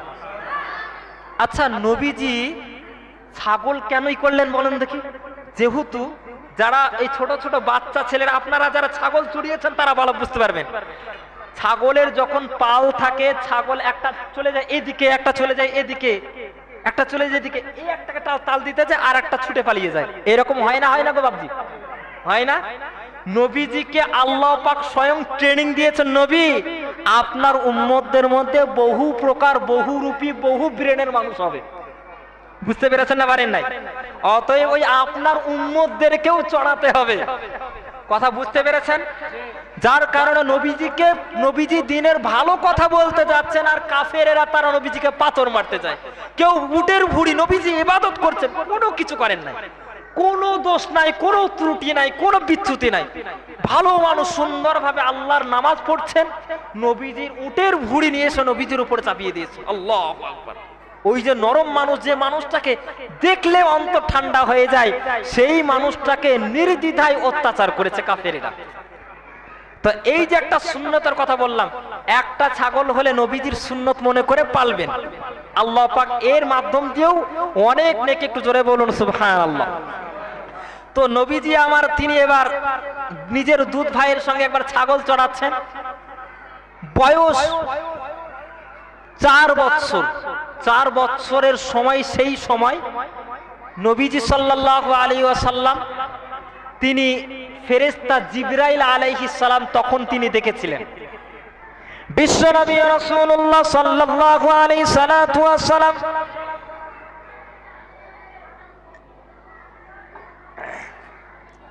বিশ্বনবী রাসূলুল্লাহ সাল্লাল্লাহু আলাইহি সাল্লাতু ওয়াসাল্লাম যখন নবীজির বয়স যখন 4 বছর, জিবরাইল আলাইহিস সালাতু ওয়াসাল্লাম তিনি আকাশ থেকে নেমে আসলেন। নেমে আসার পরে নবীজিকে এইরকম করে 1-2 হাত পায়ে এইরকম করে কোলপাজা করে তিনি তুলে নিলেন। তুলে নেওয়ার সঙ্গে সঙ্গে নবীজির বুক থেকে নিয়ে এই পর্যন্ত চেরাই করে দিলেন, এইখান থেকে এই পর্যন্ত চেরাই করে দিলেন। আবার নবীজির চেরাই করার পরে যে কল্ব ছিল, ভিতরের যে অঙ্গগুলো ছিল, সেইগুলা বের করে নিলেন। বিশ্বনবীর এইরকম দৃশ্য দেখার পরে নবীজির দুধ ভাই আব্দুল্লাহ রাদিয়াল্লাহু তাআলা আনহু তিনি অত্যন্ত দ্রুত গতিতে তিনি ছুটে চলেছেন। ছুটে চলার পরে সঙ্গে সঙ্গে নিজের মা হালিমাকে বলেন, ওহে আমার আম্মা জান, আমার দুধ ভাই এবং আমরা 2 ভাই মিলে ছাগল চড়াচ্ছিলাম। ছাগল চড়ানোর মাঝখানে উপর থেকে একজন ডানা মেলে চলে আসলো আমার মুহাম্মদ ভাইকে। সে আসার পরে কোলপাজা করে তুলে নিল এবং নেওয়ার পরে গলার কণ্ঠনালী থেকে নিয়ে এই পর্যন্ত বুক পর্যন্ত গোটা বুক চেরাই করে ফেললো। ফেলার পরে মা হালিমাতুস সাদিয়া রাদিয়াল্লাহু তাআলা আনহু তিনি দ্রুত গতিতে তিনি ছুটে চলেছেন নবীজিকে, না জানি আমার সন্তান কি হয়ে গেছে, না জানি আমার সন্তানের কি হয়েছে, এই বলে তিনি হাঁটতে হাঁটতে তিনি দ্রুত গতিতে নবীজির কাছে ছুটে চলেছেন। নবীজিকে দেখানোর পরে মুখে চুমা দেন, গালে চুমা দেন, বলেন, ওহে আমার সন্তান, ওহে আমার কলিজার টুকরা, নয়নের মণি, তোমার কি হয়েছে তুমি আমায় বলো বলো। বিশ্বনবী আমার তিনি বলেন, ওহে আমার আম্মা জান, উপর থেকে কে যেন আসলো, আসার পরে আমার এখান থেকে এই বুক পর্যন্ত চেরাই করে দিল। আমি সচক্ষে দেখতে পাচ্ছি আমার অন্তরখানাকে বের করে নিল, আমার ভিতরের সমস্ত কিছু বের করে দিল। অত্যন্ত একটা পবিত্র পানি, সেই পবিত্র পানি দিয়ে সেগুলাকে ধোলাও করে দিল, ধুইয়ে ফেলে দিল। সাফ করে দেওয়ার পরে আবার সেইগুলো ভরে দিল। ভরে দেওয়ার পরে আবার সেটা আমার বুকখানাকে চেরাই করার পরে সেইগুলাকে সেলাই করে দিল। ওকে আমার আম্মা জান মা হালিমাতুস সাদিয়া রাদিয়াল্লাহু তাআলা আনহা তিনি ভয়ভীত হয়ে গেলেন এবং বিশ্বনবীকে মা আমিনা রাদিয়াল্লাহু তাআলা আনহার হাতে তিনি, বিশ্বনবীর দাদার হাতে তিনি আবার তুলে দিলে। এখন বাপজিরা আমার সোনার লালেরা, বিশ্বনবীর যে এই যে জিনিসটা চেরাই করা হলো, এটাকে আরবিতে বলা হয় সিনা চাক। কি বলা হয়? সঙ্গে সদর। আরবিতে বলা হয় সঙ্গে সদর, বাংলা বলা হয় সিনা চাক। মানে সিনা চাক বাংলাতেও ব্যবহার করা হয়। এই যে আপনার বক্ষকে, যেটা ইংরেজিতে বলা হয় ওপেন হার্ট সার্জারি। কি বলা হয় গো ভাই? Open heart surgery. এখান থেকে ইসলামের এই যে একটা, কারণ ওপেন হার্ট সার্জারি করলে মানুষ বাঁচে। যত দুনিয়ার আপনার বিজ্ঞান বলেন, বিজ্ঞান বা মেডিকেল সায়েন্সের সমস্ত ছাত্ররা বা ডাক্তারেরা তারা কিন্তু এখান থেকে ওপেন হার্ট সার্জারি নিয়েছে। ঠিক অনুরূপ ভাবে নবীজি আমার তিনি যখন মেরাজের রাত্রিতে যান, তখনও একবার নবীজির ওপেন হার্ট সার্জারি অর্থাৎ সঙ্গে সদর সিনা চাক হয়েছিল। নবীজির জীবদ্দশায় সিনা চাক হয়েছিল মোট 4 বার। কয়বার বললাম গো? সবাই বলেন কয়বার? 4 বার।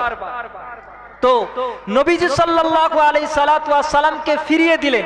ফিরিয়ে দেওয়ার পরে নবীজির আম্মা জান ইন্তেকাল করেছিলেন, যেহেতু 4 বছর এদিকে হয়ে গেল। আর 2 বছর পর নবীজি আমার নিজের মাকে বললেন, ওহে আমার মা, নিজের আম্মা মানে যিনি জন্ম দুঃখিনী মা আমিনা মাকে তিনি বললেন, ওহে আমার আম্মা, সবাই খেলা খেলতে যায়, আমিও খেলা খেলতে যাই, সবার বাপ আসে কোলে করে নিয়ে চুমা দিতে, 2 গালে চুমা দিতে দিতে নিয়ে যায়, আমার আব্বা আসবে না মা? এটা কিন্তু প্রতিটা শিশুদের এটা আশা। কি গো বাপ, যেটা আশা না? আশা না? প্রত্যেকটা যাদের বাপ নাই প্রত্যেকটা বাচ্চাদের আশা, আমি খেলা খেলবো, ধুলা করব, ইত্যাদি করব, আমার বাপ আমাকে কোলে ধুলা ঝাড়িয়ে দেবে, আমাকে গালে চুমা দেবে, কোনটা সঠিক কোনটা বেঠিক এগুলা দেখিয়ে দেবে। বাপ মা এটা হচ্ছে গাইড, প্রথম শিক্ষক জীবনের।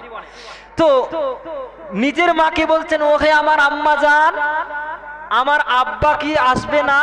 সবার বাপ আসে কোলে নিয়ে যায়, গালে চুমা দেয়, মুখে চুমা দেয়, নিয়ে যায়, আজকের আমি আমার আব্বা জান না আসলে আমি যাব না। হযরত আমিনা কান্না করে, বলতে আর পারে না, ওই আমার কলিজার টুকরা নয়নের মনি সন্তান, সবার মতো তোমার আব্বা জান পৃথিবীর বুকে বেঁচে নাই, তোমার পৃথিবী জন্ম হওয়ার আগে 1 মাস আগেই তোমার আব্বা জান ইন্তেকাল করেছে। যেই না বললেন, বলার সাথে সাথে নবীজি আমার তিনি বলছেন, ওহে আমার আম্মা, আমার আব্বাজানের কবর কোথায় রয়েছে অন্ততপক্ষে আমি একটুখানি জিয়ারত করতে চাই, জিয়ারত করার আশা।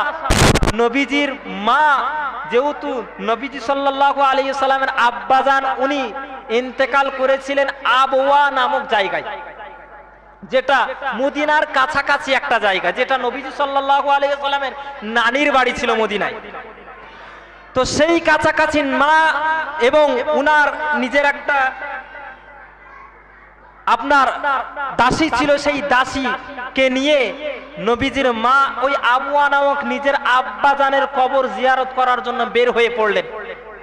যেই না বের হয়ে পড়েছেন, আম্মাজানকে বলেন, ওহে আমার আম্মাজান, আমার আব্বাজান কোনটা? আম্মাজান দেখিয়ে দিলেন যে ওই যে দূরে দেখছো ওই কবরটা হচ্ছে তোমার আব্বাজানের কবর।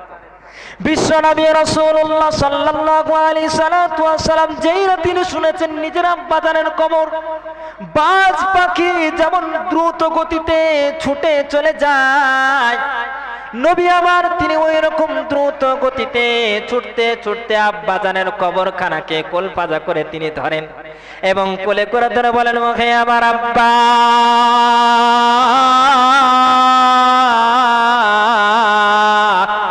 আপনি শুধুমাত্র একটিবার কবর থেকে ওঠেন, আপনি আমাকে একটিবার এই যে সাদের আপনার মুহাম্মদ, এই মুহাম্মদকে একটা গালে চুমা দেন, আমার এই আশা শুধুমাত্র একটা গালে চুমা দেন গো আমার আব্বা, আপনি আমায় একটি চুমা দেন।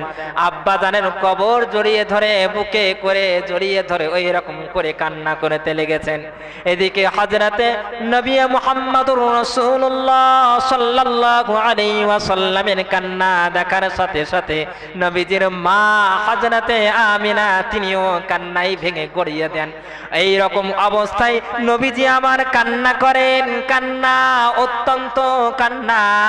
অবশেষে যখন ওকে আমার বাপজিরা, মানুষ যখন পৃথিবী ছেড়ে চলে যায়, সে চাইলেই কি আর পৃথিবীতে আসতে পারে নাকি? বলেন কি গো ভাই, বলেন আসতে পারে?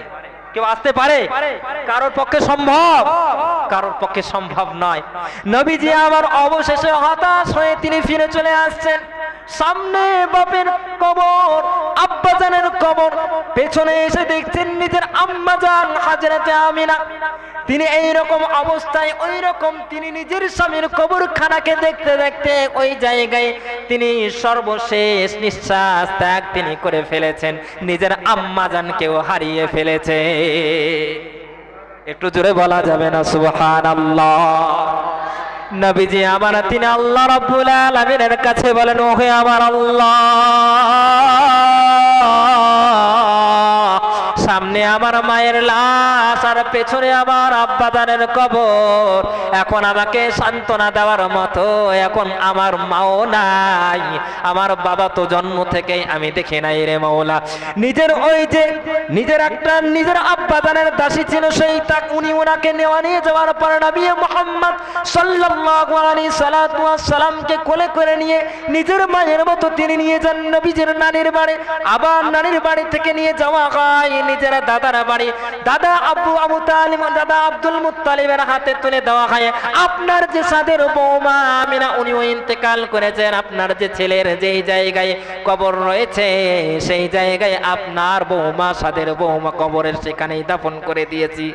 এখন চাইলেই তো আজকের মতন অ্যাম্বুলেন্স বা ওই রকম গাড়ি দিয়ে লাশ ফেরানো যায় নাকি? তখন কি সম্ভব ছিল গো ভাই? এরকম কোনো সম্ভব ছিল না, কারণ মানুষ যেখানে মারা যেত সেখানেই তার দাফন কাফন হয়ে যেত।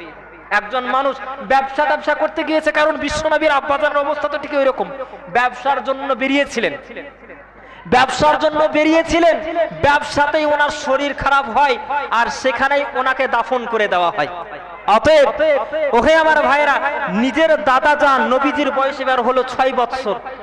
8 বৎসর বয়সে বিশ্বনবীর দাদাও চিরতরে উনি পৃথিবী থেকে চিরকালের জন্য বিদায় হয়ে চলে গেলেন। নবীজির এখন না রইল আব্বা, না রইল মা, না রইল নিজের বাকি আর কেউ রইল না।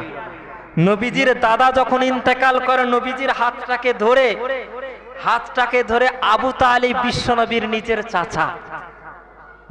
চাচা, যেহেতু আবু তালিবের আপনার হযরত আব্দুল মুত্তালিবের সন্তান ছিল 8 জন চাচা, তো আবু তালিব এবং বিশ্বনবীর আব্বাজান আব্দুল্লাহ রাদিয়াল্লাহু তাআলা আনহু, বিশ্বনবীর আব্বাজান, ইনারা ছিলেন আপন মায়ের 2 ভাই। কথা বুঝতে পেরেছেন না পারেননি? ইনারা ছিলেন এক মায়ের 2 ভাই, যার কারণে বিশ্বনবীর হাতটা ধরে আবু তালিবের হাতে তুলে দিয়েছিলেন। একটু জোরে বলুন সুবহানাল্লাহ।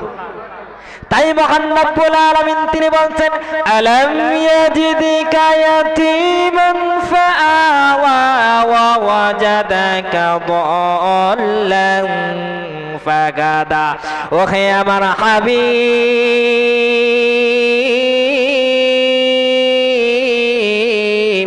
এই পৃথিবীর বুকে আপনাকে আমি ইয়াতীম অবস্থায় পাই নাই নাকি? যখন আপনি পৃথিবীর বুকে আসলেন তখন আপনার আব্বাজান বেঁচে ছিল না, তারপরে আপনার দায়িত্ব আপনার দাদার হাতে আমি দিয়ে দিয়েছি। আপনার দাদার অন্তরের মধ্যে আমি মায়া মহাব্বত ভালোবাসা ঢেলে দিয়েছি। 8 বছর বয়সে যখন আপনার দাদা হারিয়ে যায়, দাদা যখন ইন্তেকাল করে, তখন আপনার মায়া মহাব্বত ভালোবাসা, আপনার ভালোবাসা আমি আপনার চাচার হাতে তুলে দিয়েছি। সুবহানাল্লাহ বলেন। বিশ্বনবীর নিজের চাচা হযরত আবু তালিবকে বিশ্বনবীকে এত ভালোবাসতেন। বিশ্বনবীর আবু তালিবের 4টা সন্তান ছিল। 4টা সন্তান, তাদেরকে কখনো কোনো সময় নিজের সঙ্গে নিয়ে খেয়েছেন না খান নাই, কিন্তু নবীজিকে তিনি একটি বারের তরেও এক থালা এক দস্তরখানে কখনো না নিয়ে নবীজিকে তিনি কখনো না নিয়ে খানা খান নাই। নবীজিকে আমার ব্যবসা করা শিখিয়ে দিয়েছেন, কেমন করে কথাবার্তা বলতে হয় সেটাও তিনি শিখিয়ে দিয়েছেন। কোথায় ব্যবসা বাণিজ্য করতে যাবেন সঙ্গে করে নিয়ে গিয়েছেন, কোথায় মদিনার ওই হাবসা নামক জায়গায়, সিরিয়া নামক জায়গায় ব্যবসা করতে যাবেন নবীজিকে আমার সঙ্গে করে নিয়ে গিয়েছেন। এমত অবস্থায় একবার বিশ্বনবীর নিজের চাচা নবীকে নিয়ে ব্যবসায় রওনা হয়েছেন। পথের মাঝখানে একটা বট গাছের ছায়ায় নবীজি আমার আরাম করেছেন। দূর থেকে একজন রাহিব সাধু এসে নবীজির কাছে ফেল দৃষ্টিতে তাকায়, বারবার তাকায়, আর তার কাছে একটা বই ছিল, কিতাব ছিল। ওই কিতাবখানা পড়ে আর নবীর দিকে তাকায়, একবার তাকায়, 2বার তাকায়, এইরকম করে অনবরত বারংবার তাকাতেই থাকে এবং জিজ্ঞাসা করে ওঠে, বলো এই যে বালকটা, সুন্দরতম বালকটা কার? এই ছেলের গার্জেন কে? দূর থেকে বলা হলো, ওই যে এই ছেলের গার্জেন হচ্ছে অমুক জন, নাম হচ্ছে আবু তালিব। বলা হচ্ছে এই ছেলের পিতা বেঁচে আছে নাকি? আবু তালিব বলছে আমি হচ্ছে ওর আব্বাজান। তখন বলছে না না, আপনি এর আব্বাজান হতে পারেন না, আপনি এর চাচা হতে পারেন, এর আব্বাজান কখনো বেঁচে থাকতে পারে না। বলে কি করে আপনি জানতে পারলেন? কারণ এ যে যেমন তেমন মানব নয়, যেমন তেমন মানব নয়, ইনি হচ্ছেন রাহমাতুল লিল আলামিন, দয়ার নবী, বিশ্ব নবী সাল্লাল্লাহু আলাইহি ওয়াসাল্লাম। ওই বিশ্ব নবী সাল্লাল্লাহু আলাইহি সাল্লামকে দেখার সঙ্গে সঙ্গে নিজের চাচাকে বললেন, ওকে ভাই আবু তালিব, এই আপনার সন্তানকে আপনি হাবশা নামক জায়গায় সিরিয়ায় নিয়ে যাবেন না, কারণ আপনার এই সন্তানকে যদি তারা দেখে, দেখার সঙ্গে সঙ্গে চিনে ফেলবে এবং তারা বুঝে ফেলবে এটাই হচ্ছে শেষ নবী, সর্বশেষ নবী। অতএব আপনার এই ভাতিজাকে আপনি আপনার ওই এলাকায়, আপনার যেখানে বাড়ি রয়েছে সেই জায়গায় আপনি ফেরাইয়া দেন। নিজের চাচা নিজের ভাতিজাকে এইরকম কথা শোনার সঙ্গে সঙ্গে ফিরাইয়া দিয়েছেন। একটু জোরে বলা যাবে না সুবহানাল্লাহ? বিশ্বনবী সাল্লাল্লাহু আলাইহি ওয়াসাল্লামকে সর্বস্তরে সব জায়গায় আবু তালিব উনি গাইড করেছিলেন। আবু তালিব গাইড করেছেন। কেমন গাইড জানেন? আর একটা মজার হাদিস শোনাই, নবীজির এই হাদিস। আবু তালিব কেমন গাইড করেছেন? নবীজি আমার, ওই যে প্রথমে আপনাদেরকে বললাম যে নবীজির ভাগ হবে তিনটা, একটা হচ্ছে মিলাদুন নবী, একটা হচ্ছে সিরাতুন নবী, আর একটা হচ্ছে ওয়াফাতুন নবী। সিরাতুন নবী নবীজির আদর্শ চলছে এবং নবীজির এই যে জন্মগত, এই দুটো চলছে। কিন্তু তো নবীজি সাল্লাল্লাহু আলাইহি সাল্লাম তিনি যে প্রথমে বললেন যে আমি হচ্ছি রসুল, আল্লাহ ছাড়া কোনো মাবুদ নাই, তিনি যে বোঝাচ্ছেন, এই অবস্থায় নবীজি তিনি বুঝে আসছেন আবু জেহেল, উতবা, সাইবা, আব্দুল্লাহ ইবনে আবু উমাইয়া এরা কিন্তু নবীদের বাড়িতে এসেছে। নবীজির বাড়িতে এসে বলছে, জানো তোমার ভাতিজা কিন্তু কাজটা কিন্তু ভালো কাজ করছে না। তা বলছে কেন, কি কাজ করছে না? তোমার ভাতিজার কি চাই? সে টাকা পয়সা চাই? সে কি সোনা দানা চাই? তাকে সোনা দানা দিয়ে আমরা মুড়িয়ে দেব, তার যতটা ওজন সেই পরিমাণে সোনা দানা দিয়ে দেব। সে কি রাজপ্রাসাদ চাই? তাকে আমরা রাজা বলে মেনে নেব। সে কি এই মক্কার মধ্যে সবচাইতে সুন্দরী মহিলার সাথে বিবাহ করতে চাই? আমরা তার সাথে বিয়ে দিয়ে দেব। কথাটা ভালো করে বুঝতে পারছেন না বাবজি? নবীজিকে কথাটা, নবীজির চাচাকে, কারণ দেখছে যে নবীজির কাছে কোনো কিছু ডাল গলছে না, তখন নবীজি ভালোবাসে নিজের চাচাকে, চাচা ভালোবাসে নবীজিকে। আপনার শিকায়েত করছে নবীজির চাচার কাছে যে মুহাম্মদ সাল্লাল্লাহু আলাইহি ওয়াসাল্লাম কি চায়? সে কি টাকা পয়সা সোনা দানা চাই? আমরা সেটা সব কিছু দিয়ে দেব। রাজপ্রাসাদ চাই? আমরা তাকে রাজা বলে মেনে নেব, রাজা বলে মেনে নেব। সে কি মক্কার মধ্যে সুন্দরী মহিলা চায়? সুন্দরী রমণী দ্বারা তার বিবাহ সুসজ্জিত করে দেব, আমরা দায়িত্ব নেব। সে যেন এক আল্লাহর দাওয়াত যেন না, বলেন এক আল্লাহর জন্য দাওয়াত না দেয়। নবীজি আবু তালিব কাছে এই মেসেজটা দিল। আচ্ছা ঠিক আছে, নবীজি তিনি আসছেন, একই দস্তরখানায় খাবেন চাচাজির সাথে। চাচাজি মুচকি মুচকি হাসছেন, বলছেন আব্বা, নিজের ছেলে তো, নিজের বাপকে বলছে, ওহে আমার কলিজার টুকরা নায়নের মনি, তুমি কিছুক্ষণ, তুমি আসার কিছুক্ষণ আগে আবু জেহেল, উতবা, সাইবা, আবু লাহাব এরা আমার কাছে এসেছিল। নবীজি বুঝে গেছেন কিসের জন্য এসেছে। বিশ্বনবী রাসূলুল্লাহ সাল্লাল্লাহু আলাইহি সাল্লামকে এবার নিজের চাচা বলেন, ওহে আমার কলিজার টুকরা নায়নের মনি, আবু জেহেল, আবু লাহাব, উতবা, সাইবা, আব্দুল্লাহ ইবনে আবু উমাইয়া আমার কাছে এসেছিল।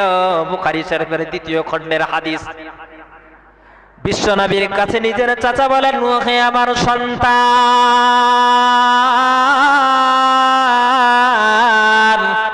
আবু জেহেল এসে বলে, নবী মুহাম্মদ সে সোনা দানা চাই নাকি? যদি সে রাজপ্রাসাদ চাই আমরা তাকে রাজা বলে মেনে নেব, যদি সে সুন্দরী রমণী চাই আমরা তার মক্কার মধ্যে সব চাইতে সুন্দরী রমণীর সঙ্গে বিবাহ দান করে দেব। যদি সে লিডার হতে চায় আমরা তাকে লিডার বলে মেনে নেব। কিন্তু আল্লাহরকে এক আল্লাহর দাওয়াত দেওয়া এই মক্কা জমিনের উপরে চলবে না। নিজের চাচা জানকে বলছেন বিশ্ব নবী আমার, তিনি তখন বলেন ওহে আমার চাচা জান, ওই আবু জেহেলকে আপনি জবাব কি দিয়েছেন? আমি তাকে বলেছি আমার ভাতিজার সঙ্গে কথাবার্তা না বলে আমি তোমার সঙ্গে কোনো কথাবার্তা বলতে পারবো না। বিশ্ব নবী এবার বলেন ওহে আমার চাচা জান, ইয়া আম্মি ওয়াল্লাহি লা আক্তান্না, আল্লাহ ওই মহান রব্বুল আলামিনের কসম করে বলছি ওহে আমার আব্বা জান, আমি আপনাকে বলি ওই আবু জেহেল উতবা সাইবা তারা যদি আমার এক হাতে ডান হাতে চন্দ্রকে নিয়ে এসে দিয়ে দেয় আর বাম হাতে সূর্যকে যদি আমার হাতে নিয়ে এসে দেয়, তারপরেও আমি সত্য পথের কখনো মিথ্যা পথ অবলম্বন করব না। ওহে আমার বাপজিরা, আমার সোনার লালেরা, ওহে আমার নওজওয়ান যুবকেরা, আমাদেরকে মুসলমান করেছেন একজন, তিনি হচ্ছেন কে? আমাদেরকে সৎ পথ দেখিয়ে দিয়েছেন একজন, তিনি হচ্ছেন কে? একটু আওয়াজ দিয়ে বলা যাবে না তিনি কে? অতএব কখনো কোনো সময় যদি আমরা এই পথকে ইসলামকে আল্লাহ পাকের কাছে সদা সর্বদাই দোয়া করবো, গো আল্লাহ কোনো সময় যেন ইসলাম ছাড়া আমাদের মৃত্যু দিও না গো মাওলা। যদি কোনো সময় একটুখানি অন্তরের মধ্যে আকুতি কুকুতি কোনো প্রকারের প্রশ্ন যদি চলেও আসে, থাপ্পড় দিয়ে হলেও ইসলামের মধ্যে নিয়ে এসে রেখে তো একটু জোরে বলুন সুবহানাল্লাহ। আমি যদি কোনদিন পথ ভুলে যাই, হাত ছানি দিয়ে কাছে নিও। আমি যদি কোনদিন পথ ভুলে যাই, হাত ছানি দিয়ে কাছে নিও। মমতার বন্ধনে আমায় বেঁধে সফল ক্ষমা করে দিও। আমি যদি কোনদিন পথ ভুলে যাই, হাত ছানি দিয়ে কাছে নিও। মমতার বন্ধনে আমায় বেঁধে সফল ক্ষমা করে দিও। জেনে না জেনে কত করি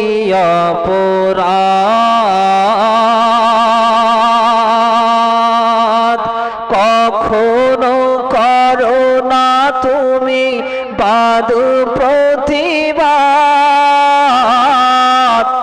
জেনে না জেনে কত করি অপরাধ, কখনো করো না তুমি বাদ প্রতিবাদ। তোমার দয়ার সীমা নাই নাই নাই, তোমার দয়ার সীমা নাই নাই নাই। সেই দয়া পেতে আজ কাঁদি আমিও। আমি যদি কোনদিন পথ ভুলে যাই, হাত ছানি দিয়ে কাছে নিও।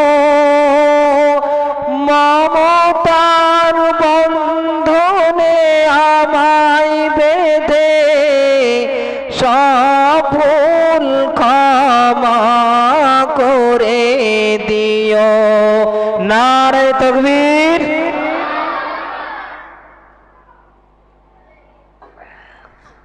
প্রিয় সম্মানিত বাপজিরা, আমার সোনার লালেরা, আপনাদের কি বিরক্ত হচ্ছে নাকি? বিরক্ত বোধ মনে করছেন নাকি? বিরক্ত হলে বলবেন, বিরক্ত হলে বা এরকম মনে হলে একটু জানাবেন, ইনশাআল্লাহ সেখানে শেষ করে দেব।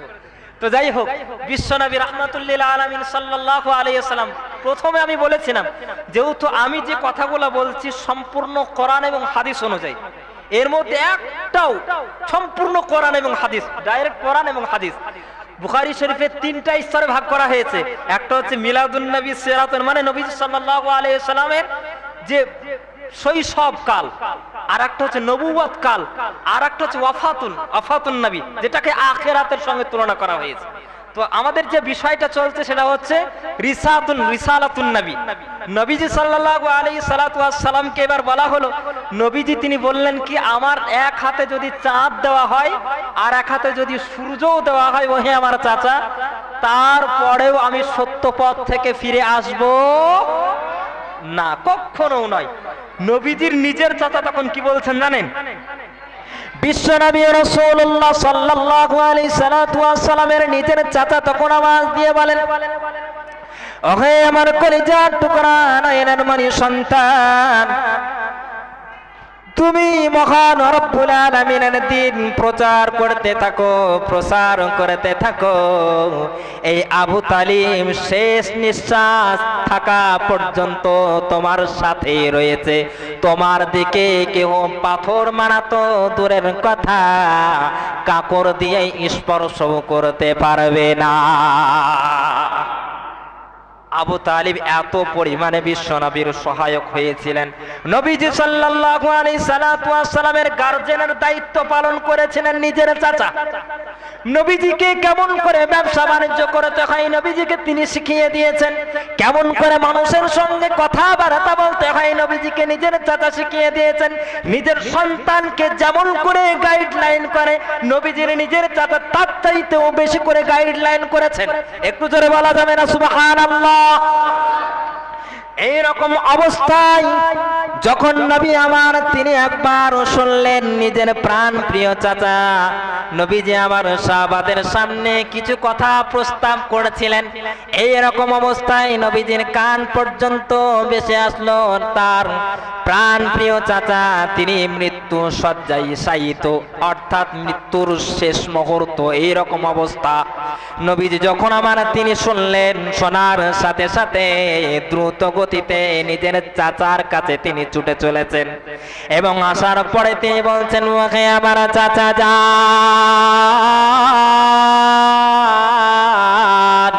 সারা জীবন আপনি আমাকে ছাতার মতো শেল্টার দিয়েছেন, আপনি আমাকে বৃষ্টি থেকে বাঁচার জন্য ছাতা হিসেবে শেল্টার দিয়েছেন, শীত থেকে বাঁচার জন্য আপনি আমাকে কম্বলের মতো শেল্টার দিয়েছেন। আপনি একটিবার, শুধুমাত্র একটিবার পড়ে নেন লা ইলাহা ইল্লাল্লাহু মুহাম্মাদুর রাসূলুল্লাহ, কালেমা পড়ে নেন, একটিবার পড়ে নেন। ওই ওয়াল্লাহি, ওই আল্লাহ রাব্বুল আলামিনের কসম করে বলছি আমার চাচা, আপনাকে আমি জান্নাতে না নিয়ে আমি যাব না। বিশ্বনবী আমার যেই না কালেমার দাওয়াত দিয়েছেন, সঙ্গে সঙ্গে আবু জেহেল, উতবা, সাইবা তারা এবার প্রবেশ করেছে। আবু জেহেল, উতবা, সাইবা, আবু লাহাব এবার এরা বলতে লেগেছে, আবু লাহাব মনে হয়, আবু তালিব মনে হয় তার ভাতে আমাদের দল ছেড়ে ভাতিজার দলের দিকে হয়ে যাবে। পৃথিবীতে এরকম উস্কানিমূলক বাক্য দেওয়ার মতন কিছু মানুষ আছে না বাবজি? উস্কানি দেওয়ার মতো, মানে সেখানে আগুন নিভানো তো দূরের কথা, আগুন আরো কি করে জ্বালাতে হয় তারা ভালো জানে। এরকম মানুষ নাই কি কো বাবজি? নাই বলছেন? অনেক রয়েছে, কারণ শয়তানমূলক কাজ এগুলো শয়তানিমূলক কাজ। তো আবু জেহেল উস্কানিমূলক বলছে, মনে হয় আবু তালিব এবার আমাদের দল পাল্টিয়েই ফেলবে হয়। বিশ্বনবী আমার নিজের চাচা জানকে দিনের দাওয়াত দিচ্ছেন, এমত অবস্থায় আবু তালিবের দিকে আবু তালিব আবু জেহেলের দিকে নজর চলে গেল। আবু জেহেলের দিকে এবার নজর দিল, ডান দিকে মুখ ছিল, ডান দিকখানাকে মুখ করে নেওয়ার পরে বাম দিকখানাকে মুখ ঘুরিয়ে নিলেন। নবীজি আমার তিনি ডান দিক থেকে দ্রুত গতিতে আবার গুটি গুটি পায়ে তিনি চলে আসলেন। আসার পরে তিনি বলেন, ইয়া আম্মি কুলু লা ইলাহা ইল্লাল্লাহু মুহাম্মাদুর রাসূলুল্লাহ সাল্লাল্লাহু আলাইহি ওয়াসাল্লাম মাররাতান, অন্ততপক্ষে একবার আপনি আমাকে কানে কানে কালেমা পড়ে শোনায়া দেন, আপনাকে আমি জান্নাতে না নিয়ে আমি যাব না। দ্বিতীয়বার আবু তালিব এইরকম কথা বলার সাথে সাথে বিশ্ব নবীর দিকে তাকায়, আবার আবু জেহেলদের দিকে তাকায়। বিশ্ব নবীর নিজের চোখ দিয়ে অশ্রুবালা গড়ে চলে যায়, আবু তালিবের দুই চোখ দিয়ে কানের দুপাশ দিয়ে অশ্রু গড়ে চলে যায়। বিশ্ব নবীর উভয় তারা কান্না করতে লাগে। আবু জেহেল আবার বলে, মনে হয় এবার আবু তালিব কালেমাই পড়ে নেবে। আবু তালিব আবার বলল, আমি এবার তোমার কালেমা পড়তে পারছি না। আবার বলেন নবী আমার, বলেন ওহে আমার চাচা যান, আপনাকে জোর করে কালেমা পড়তে হবে না, আপনি শুধুমাত্র ঠোঁট দুখানাকে হিলিয়ে নরম করে আলতো ভাবে বলে দেন, লা ইলাহা ইল্লাল্লাহু মুহাম্মাদুর রাসূলুল্লাহ। আবু তালিব সেই মুহূর্তে তখন তিনি বললেন, ওহে আমার কলিজার টুকরা নয়নার মানি, কামা আলিমতা, যেমন ভাবে আমার জানা রয়েছে ওইরূপ, হাযাল আমিনুস সাদিক, নিঃসন্দেহে এটা আমি জানি তুমি হচ্ছ সত্যবাদী, তুমি হচ্ছ আমানতদারী, তুমি হচ্ছ সততাবাদী। ওই মহান রব্বুল আলামিন তিনি সত্য, আল্লাহ পাক তিনি সত্য, আল্লাহ পাকের কিতাব সত্য, সব কিছু সত্য। তুমি যে দিনের দাওয়াত দাও এটাও সত্য, কিন্তু আমি আমার বাপ দাদার ধর্মকে ছেড়ে দিয়ে আমি তোমার দিকে আমি হতে যেতে পারছি না, কারণ আমি যদি তোমার দিকে কালেমা পড়ে চলে যায়, এই আবু জেহেল এদের দল দুনিয়ার মানুষেরা আমাকে দুনিয়াতে যতদিন তাদের মনে থাকবে ততদিন পর্যন্ত আমার মুখের উপরে তারা থুতু ছিটাবে, ততদিন পর্যন্ত আমাকে তারা হাই হতাশ করবে, ততদিন পর্যন্ত আমাকে তারা লাঞ্ছনা দেবে। এই জন্য আমি তোমার প্রতি কালেমা পড়ছি না, আমি তোমার প্রতি কালেমা পড়ছি না। আর অতএব আমি আমার বাপ দাদার যে ধর্ম ছিল সেই ধর্মের প্রতি মৃত্যুবরণ করতে চাই। ওহে আমার বাপজির, আমার সোনার লালেরা, বিশ্ব নবী সাল্লাল্লাহু আলাইহি ওয়াসাল্লামের এই নিজের চাচা, যিনি আব্বাজানের সমতুল্য, উনি যখন মারা গেলেন, নবীজি আমার অত্যন্ত পরিমাণে ভেঙে পড়েছিলেন। আর তার কিছুদিন বলতে মাত্র 3 দিন, কয়দিন বললাম বলেন? 3 দিন। এই 3 দিন পরে বিশ্ব নবীর নিজের স্ত্রী হযরতে আম্মাজান খাদিজা আত-তাহিরা রাদিয়াল্লাহু তাআলা আনহা, ইনি এত মহিয়সী নারী, পৃথিবীর বুকে একজন মহিলাকে আল্লাহ পাক সালাম দিয়েছিলেন, তিনি হচ্ছেন মা খাদিজা আত-তাহিরা রাদিয়াল্লাহু তাআলা আনহা। একটু জোরে বলুন সুবহানাল্লাহ। তিনি এত প্রতিভক্তি মহিলা ছিলেন, এত প্রতিভক্তি মহিলা, স্বামী ভক্তি এত মহিলা ছিলেন, তার কথা স্বয়ং আল্লাহ রাব্বুল আলামিন জানিয়েছেন। ওহে গোটা দুনিয়ার মায়েরা, ওহে আমার আম্মা জানেন, আপনারা এই কথাটা শুনবেন, এই মেসেজটা আপনাদের জন্য। এতক্ষণ পর্যন্ত যা হয়েছিল এগুলো সব ভাই বাপজিদের জন্য, এটা আপনাদের জন্য, এটা আপনাদেরকে ভালো করে শুনতে হবে।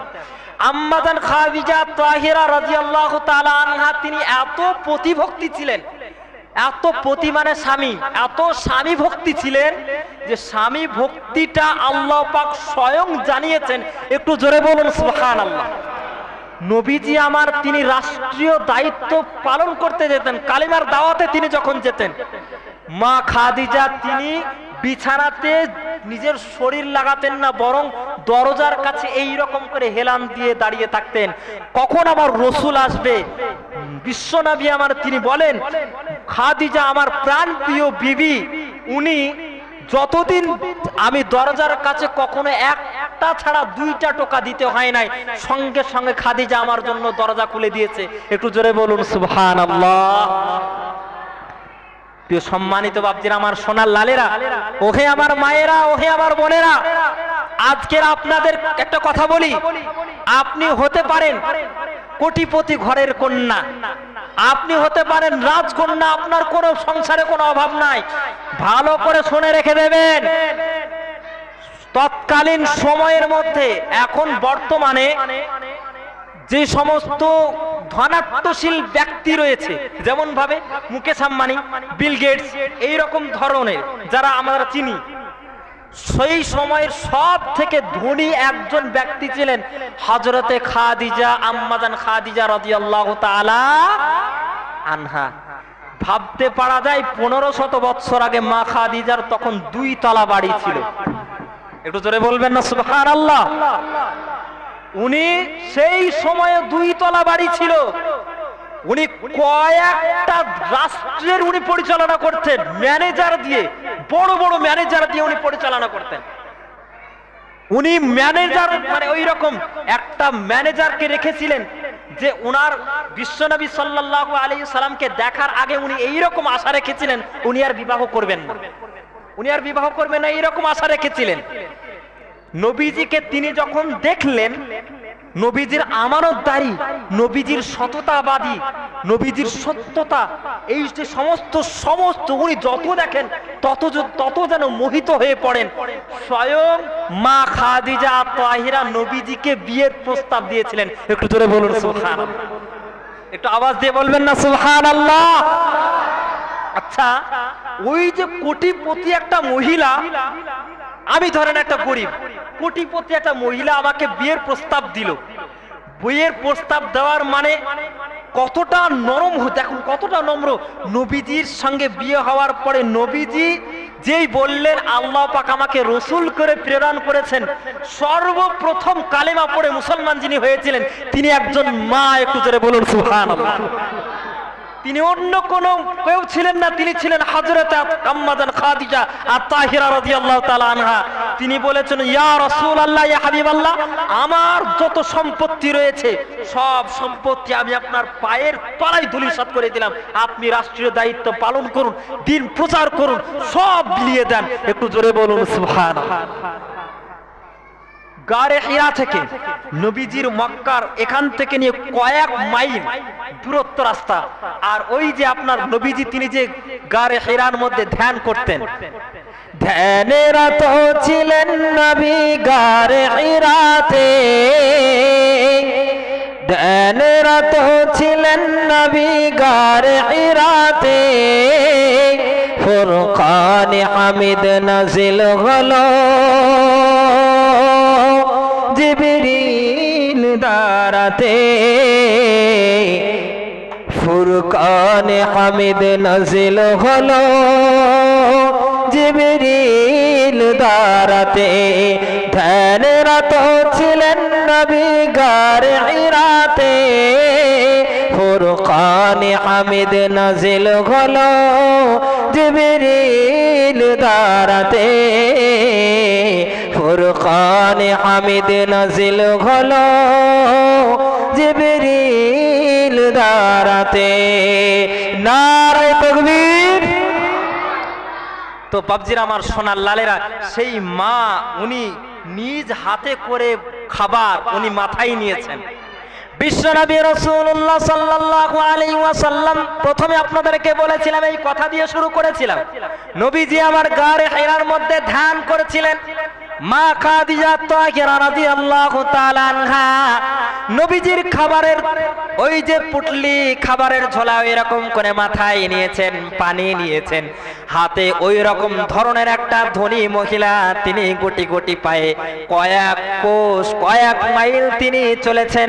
তারপরে ওই যে হিরা নামক পাহাড়কে গুটি গুটি পায়ে তিনি ওই রকম করে সিঁড়ি যেমন ভাবে উঁচু উঁচু করে বেয়ে ওঠে নবীজির জন্য আম্মাজান খাদিজা তাহিরা রাদিয়াল্লাহু তাআলা আনহা তিনি ওই রকম করে গুটি গুটি পায়ে নবীজির জন্য খাবার তিনি বহন করেছে। নবীজির জন্য তিনি বললেন, ইয়া রাসূলুল্লাহ, ইয়া হাবিবাল্লাহ। নবীজিকে বলতেন, ওগো আমার রাসূল, আপনার জন্য আমার জান কুরবান হোক, আপনার জন্য আমি আপনাকে অনেক আগে থেকে আমি জানতাম। আম্মাজান খাদিজা তাহিরা রাদিয়াল্লাহু তাআলা আনহা তিনি বলেন, বিশ্বনবী জিজ্ঞাসা করলেন, ইয়া রাসূলুল্লাহ, নবী আমার বললেন, ওহে খাদিজা, আমার সঙ্গে তোমার বিয়ে হবে এটা তুমি কেমনে জানতে? মা খাদিজা তখন তিনি বলছেন, আমি এই জন্য জানতাম, আমি জানতাম, আমি একটাবার স্বপ্ন দেখেছিলাম আকাশের চন্দ্র আমার যেন কোলের মধ্যে নেমে এসেছে। একটু ধরে বলবেন না সুবহানাল্লাহ। আকাশের চাঁদ আমার কোলে নেমে এসেছে। আমি একজন রাহিব, আমি একজন অত্যন্ত জ্ঞানী ধরনের মানুষের কাছে আমি জানতে চাইলাম আকাশের চাঁদ আমার কোলে নেমে এসেছে, এর অর্থটা কি? সেই রাহিব আমাকে এর স্বপ্নের ব্যাখ্যা দিয়েছিল, অর্থাৎ তোমার সঙ্গে যার বিবাহ হবে সে হবে গোটা রাহমাতুল আলামিন, গোটা দুনিয়ার বাদশা। তাকে গোটা দুনিয়ার জন্য সকলেই চিনবে। গোটা দুনিয়ার রাজত্ব বিশ্ব নবীর চাইতেও বড় রাজত্ব আর আছে নাকি বলেন? কি গো ভাই, আর আছে? কখনো হতে পারে না। তাই আম্মাজান খাদিজা তাহিরা তিনি বলছেন, আমি আকাশের চাঁদ, আমি জানতাম আপনার সাথে আমার বিয়ে হবে। বিশ্বনবী আমার তিনি বললেন, তাহলে কি করে জানলেন? আমি সর্বপ্রথম বিয়ে আমার হয় একটা সর্দারের সাথে, সে তখন মারা যায়। দ্বিতীয় আর একজনের সাথে বিয়ে হয়, সেও মারা যায়। আমার বিয়ে করার ইচ্ছা আর ছিল না। আমি মনে করলাম মনে হয় স্বপ্নটা ভ্রান্ত স্বপ্ন, ভুল স্বপ্ন। কিন্তু আপনাকে আমি যখন দেখি আমার মনে হয় খোদার কসম সেই মহান মানব হবেন আপনি। আপনাকে আমি যতই দেখেছি ততই মোহিত হয়ে গেছি গো রাসূল। আপনার জন্য আমার জান উৎসর্গ হয়ে যাক, এটাও আমি চাইলেও আপনার জন্য আমি জানটাকে উৎসর্গ করে দিতে পারি।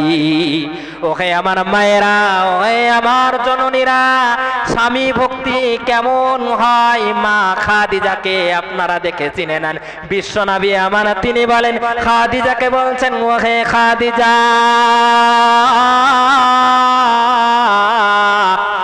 আল্লাহ রাব্বুল আলামিন তোমাকে একটা মেসেজ বার্তা দিয়েছেন। মা খাদিজা বলেন, আল্লাহ পাক তিনি আমার জন্য আবার কি বার্তা দিয়েছেন? নবী আমার তিনি বলেন, ওহে খাদিজা, দুনিয়ার কোন মহিলাকে সরাসরি আল্লাহ রাব্বুল আলামিন তিনি সালাম জানান নাই। আপনার স্বামী, তোমার স্বামী ভক্তি দেখে, তোমার প্রতি ভক্তি দেখে স্বয়ং আল্লাহ রাব্বুল আলামিন তোমাকে আসমান থেকে সালাম জানিয়েছে। তোমার প্রতিভক্তি দেখে আল্লাহ পাক স্বয়ং বলেছেন, হাবিব আমার খাদিজাকে বলো আল্লাহ পাক সালাম জানিয়েছেন। একটু জোরে বলুন সুবহানাল্লাহ। ওহে আমার বাপজি, এটা কি চারটেখানিক ব্যাপার? তো দেখুন, নবীজি আমার, নবীজির চাচা যান যখন ইন্তেকাল করলেন, কথা মনে আছে তো আপনাদের? তো চাচা যান যখন ইন্তেকাল করলেন, তার 3 দিন পরে নবীজির স্ত্রী আম্মাজান খাদিজা উনিও ইন্তেকাল করলেন।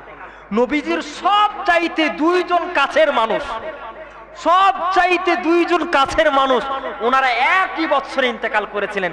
যার কারণে বুখারী শরীফের হাদিস, ওই বছরটাকে বলা হয় আমুল হুজন, অর্থাৎ চিন্তিত মগ্ন বছর। আমুল হুজন মানে নবীজি আমার এই বছরটাই সবচেয়ে হতাশাগ্রস্ত হয়েছিলেন বেশি। বিশ্ব নবী আমার তিনি এবার ভেঙে পড়লেন।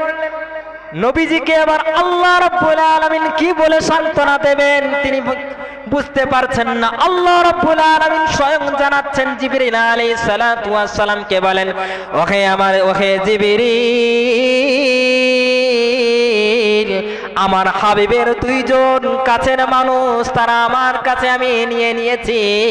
আমার হাবিবকে বলুন আপনার রব আপনার সঙ্গে সরাসরি দিদার করতে চান, আপনি এতে রাজি আছেন না নাই একটুখানি জিজ্ঞাসা করে আসুন।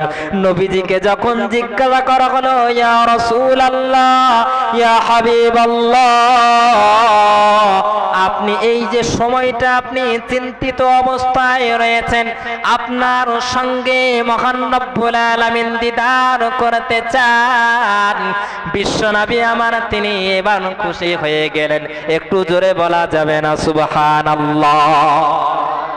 তাই আল্লাহ রাব্বুল আলামিন তিনি বলছেন, ওয়ালা সাউফা ইউতিকা রাব্বুকা ফাতারদা আলাম ইয়াজিদকা ইয়াতীমান ফাআওয়া। নবী আমি আপনাকে এমন এমন নিয়ামত দান করব, নিয়ামত পাওয়ার পরে আপনি খুশি হয়ে যাবেন গো রাসূল, আপনি সন্তুষ্ট হয়ে যাবেন। বিশ্বনবী রাসূলুল্লাহ সাল্লাল্লাহু আলাইহি সাল্লাতু ওয়াস সালামকে জিবরাইল আলাইহিস সালাতু ওয়াস সালাম উম্মে হানির ঘরে তিনি শুয়ে রয়েছেন। আকাশ থেকে জিবরাইল আলাইহিস সালাতু ওয়াস সালাম ছাদ বিপন্ন করে, ছাদকে খোলাসা করে তিনি চলে আসলেন। বিশ্ব নবীর কাছে এসে বলেন, ইয়া রাসূলুল্লাহ, ইয়া হাবিবাল্লাহ, আল্লাহ রাব্বুল আলামিন আজকের রাত্রিতে আপনার সঙ্গে দিদার করবেন। নবীজি আমার ওযু করলেন, নামাজ পড়লেন। নামাজ পড়ার পরে প্রিয় সম্মানিত ভাইয়েরা আমার, সোনার লালেরা, পৃথিবীতে শুধুমাত্র একটিবার টাইমকে স্থগিত করে রেখে দেওয়া হয়েছিল। সেই সময়টা হচ্ছে এই সময়, মিরাজের সময়। একটু জোরে বলবেন না সুবহানাল্লাহ। নবীজি আমার ওযু করেছেন, ওযুর পানি যেন পড়ছে, শিকল যেন নড়ছে। উনি যাবেন শত শত বছর আল্লাহর সঙ্গে দিদার করবেন।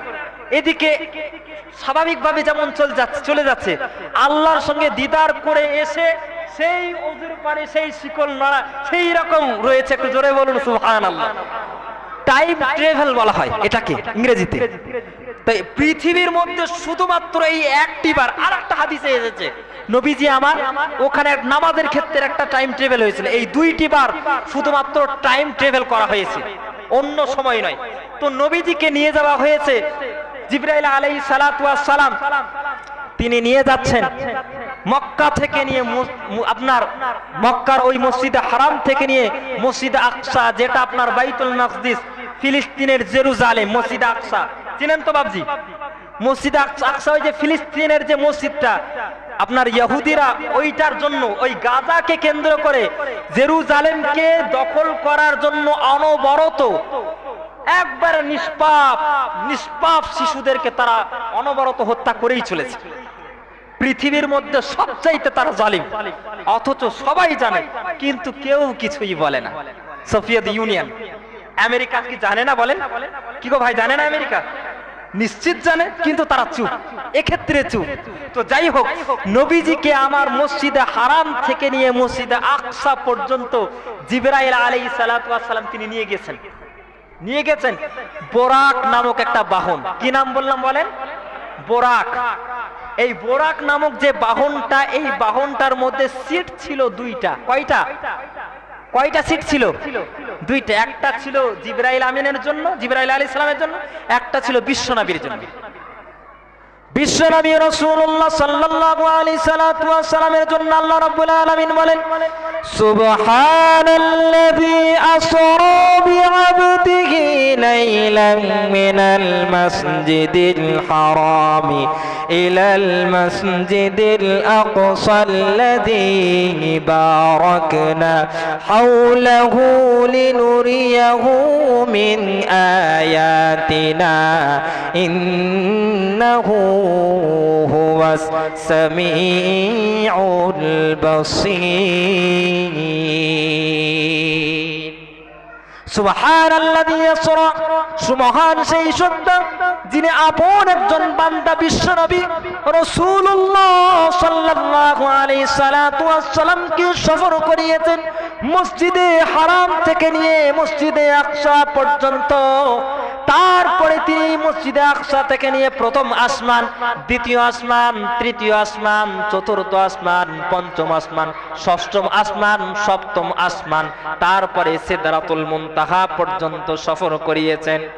প্রথম আসমানে সফর করিয়েছেন, দ্বিতীয় আসমান, তৃতীয় আসমান, প্রথম আসমানে একজন নবী, দ্বিতীয় আসমান আর একজন নবী, তৃতীয় আসমান আর একজন নবীর সঙ্গে, চতুর্থ আসমান আর একজন নবী, পঞ্চম আসমান আর একজন নবী, ষষ্ঠম আসমানে, সপ্তম আসমানে সব এক একজন নবীর সঙ্গে সাক্ষাৎ হলো। তারপরে সিদরাতুল মুনতাহা অর্থাৎ বর্ডার, সেই বর্ডারে সাক্ষাৎ হলো।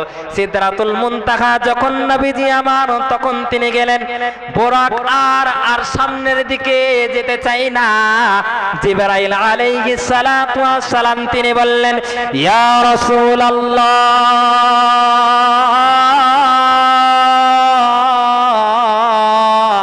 নবী গো, এতক্ষণ পর্যন্ত আমি আপনার সাথ দিতে পেরেছি, এই পর্যন্ত আপনাকে এবার নিজেই যেতে হবে। এই পর্যন্ত যে আরোহণের সওয়ারির নাম ছিল, তার নাম ছিল বোরাক। এবার যে সওয়ারিটা এসেছে তার মধ্যেই শুধুমাত্র একটাই সিট। কয়টা সিট বলেন? কয়টা সিট? একটা, সেই বাহনটার নাম হচ্ছে রফ রফ। কি নাম বললাম বলেন? রফ রফ। এর পর্যন্ত আগে ছিল বোরাক, এই পর্যন্ত এবার যাবে যেটা, সেটার নাম হচ্ছে রফ রফ। সিট সংখ্যা 1। একটু বাচ্চাদেরকে চুপ করতে বলেন।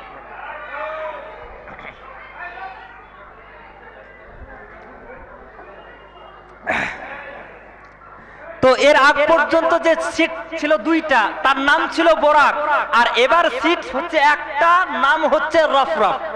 জিবরাইল আলাইহিস সালাতু ওয়াস সালাম বললেন, ইয়া রাসূলুল্লাহ, ইয়া হাবিবাল্লাহ, সিটের সংখ্যা হচ্ছে একটা, সিদরাতুল মুনতাহা, এখান থেকে আর আমি সামনে অগ্রসর হতে পারবো না। নবী হে, আপনাকে এই পর্যন্ত এবার একাকী অবস্থায় যেতে হবে। নবীজি আমার তিনি এবার চললেন। বিশ্বনবী সাল্লাল্লাহু আলাইহি সাল্লাতু ওয়াস সালামের পায়ে ছিল চপ্পল।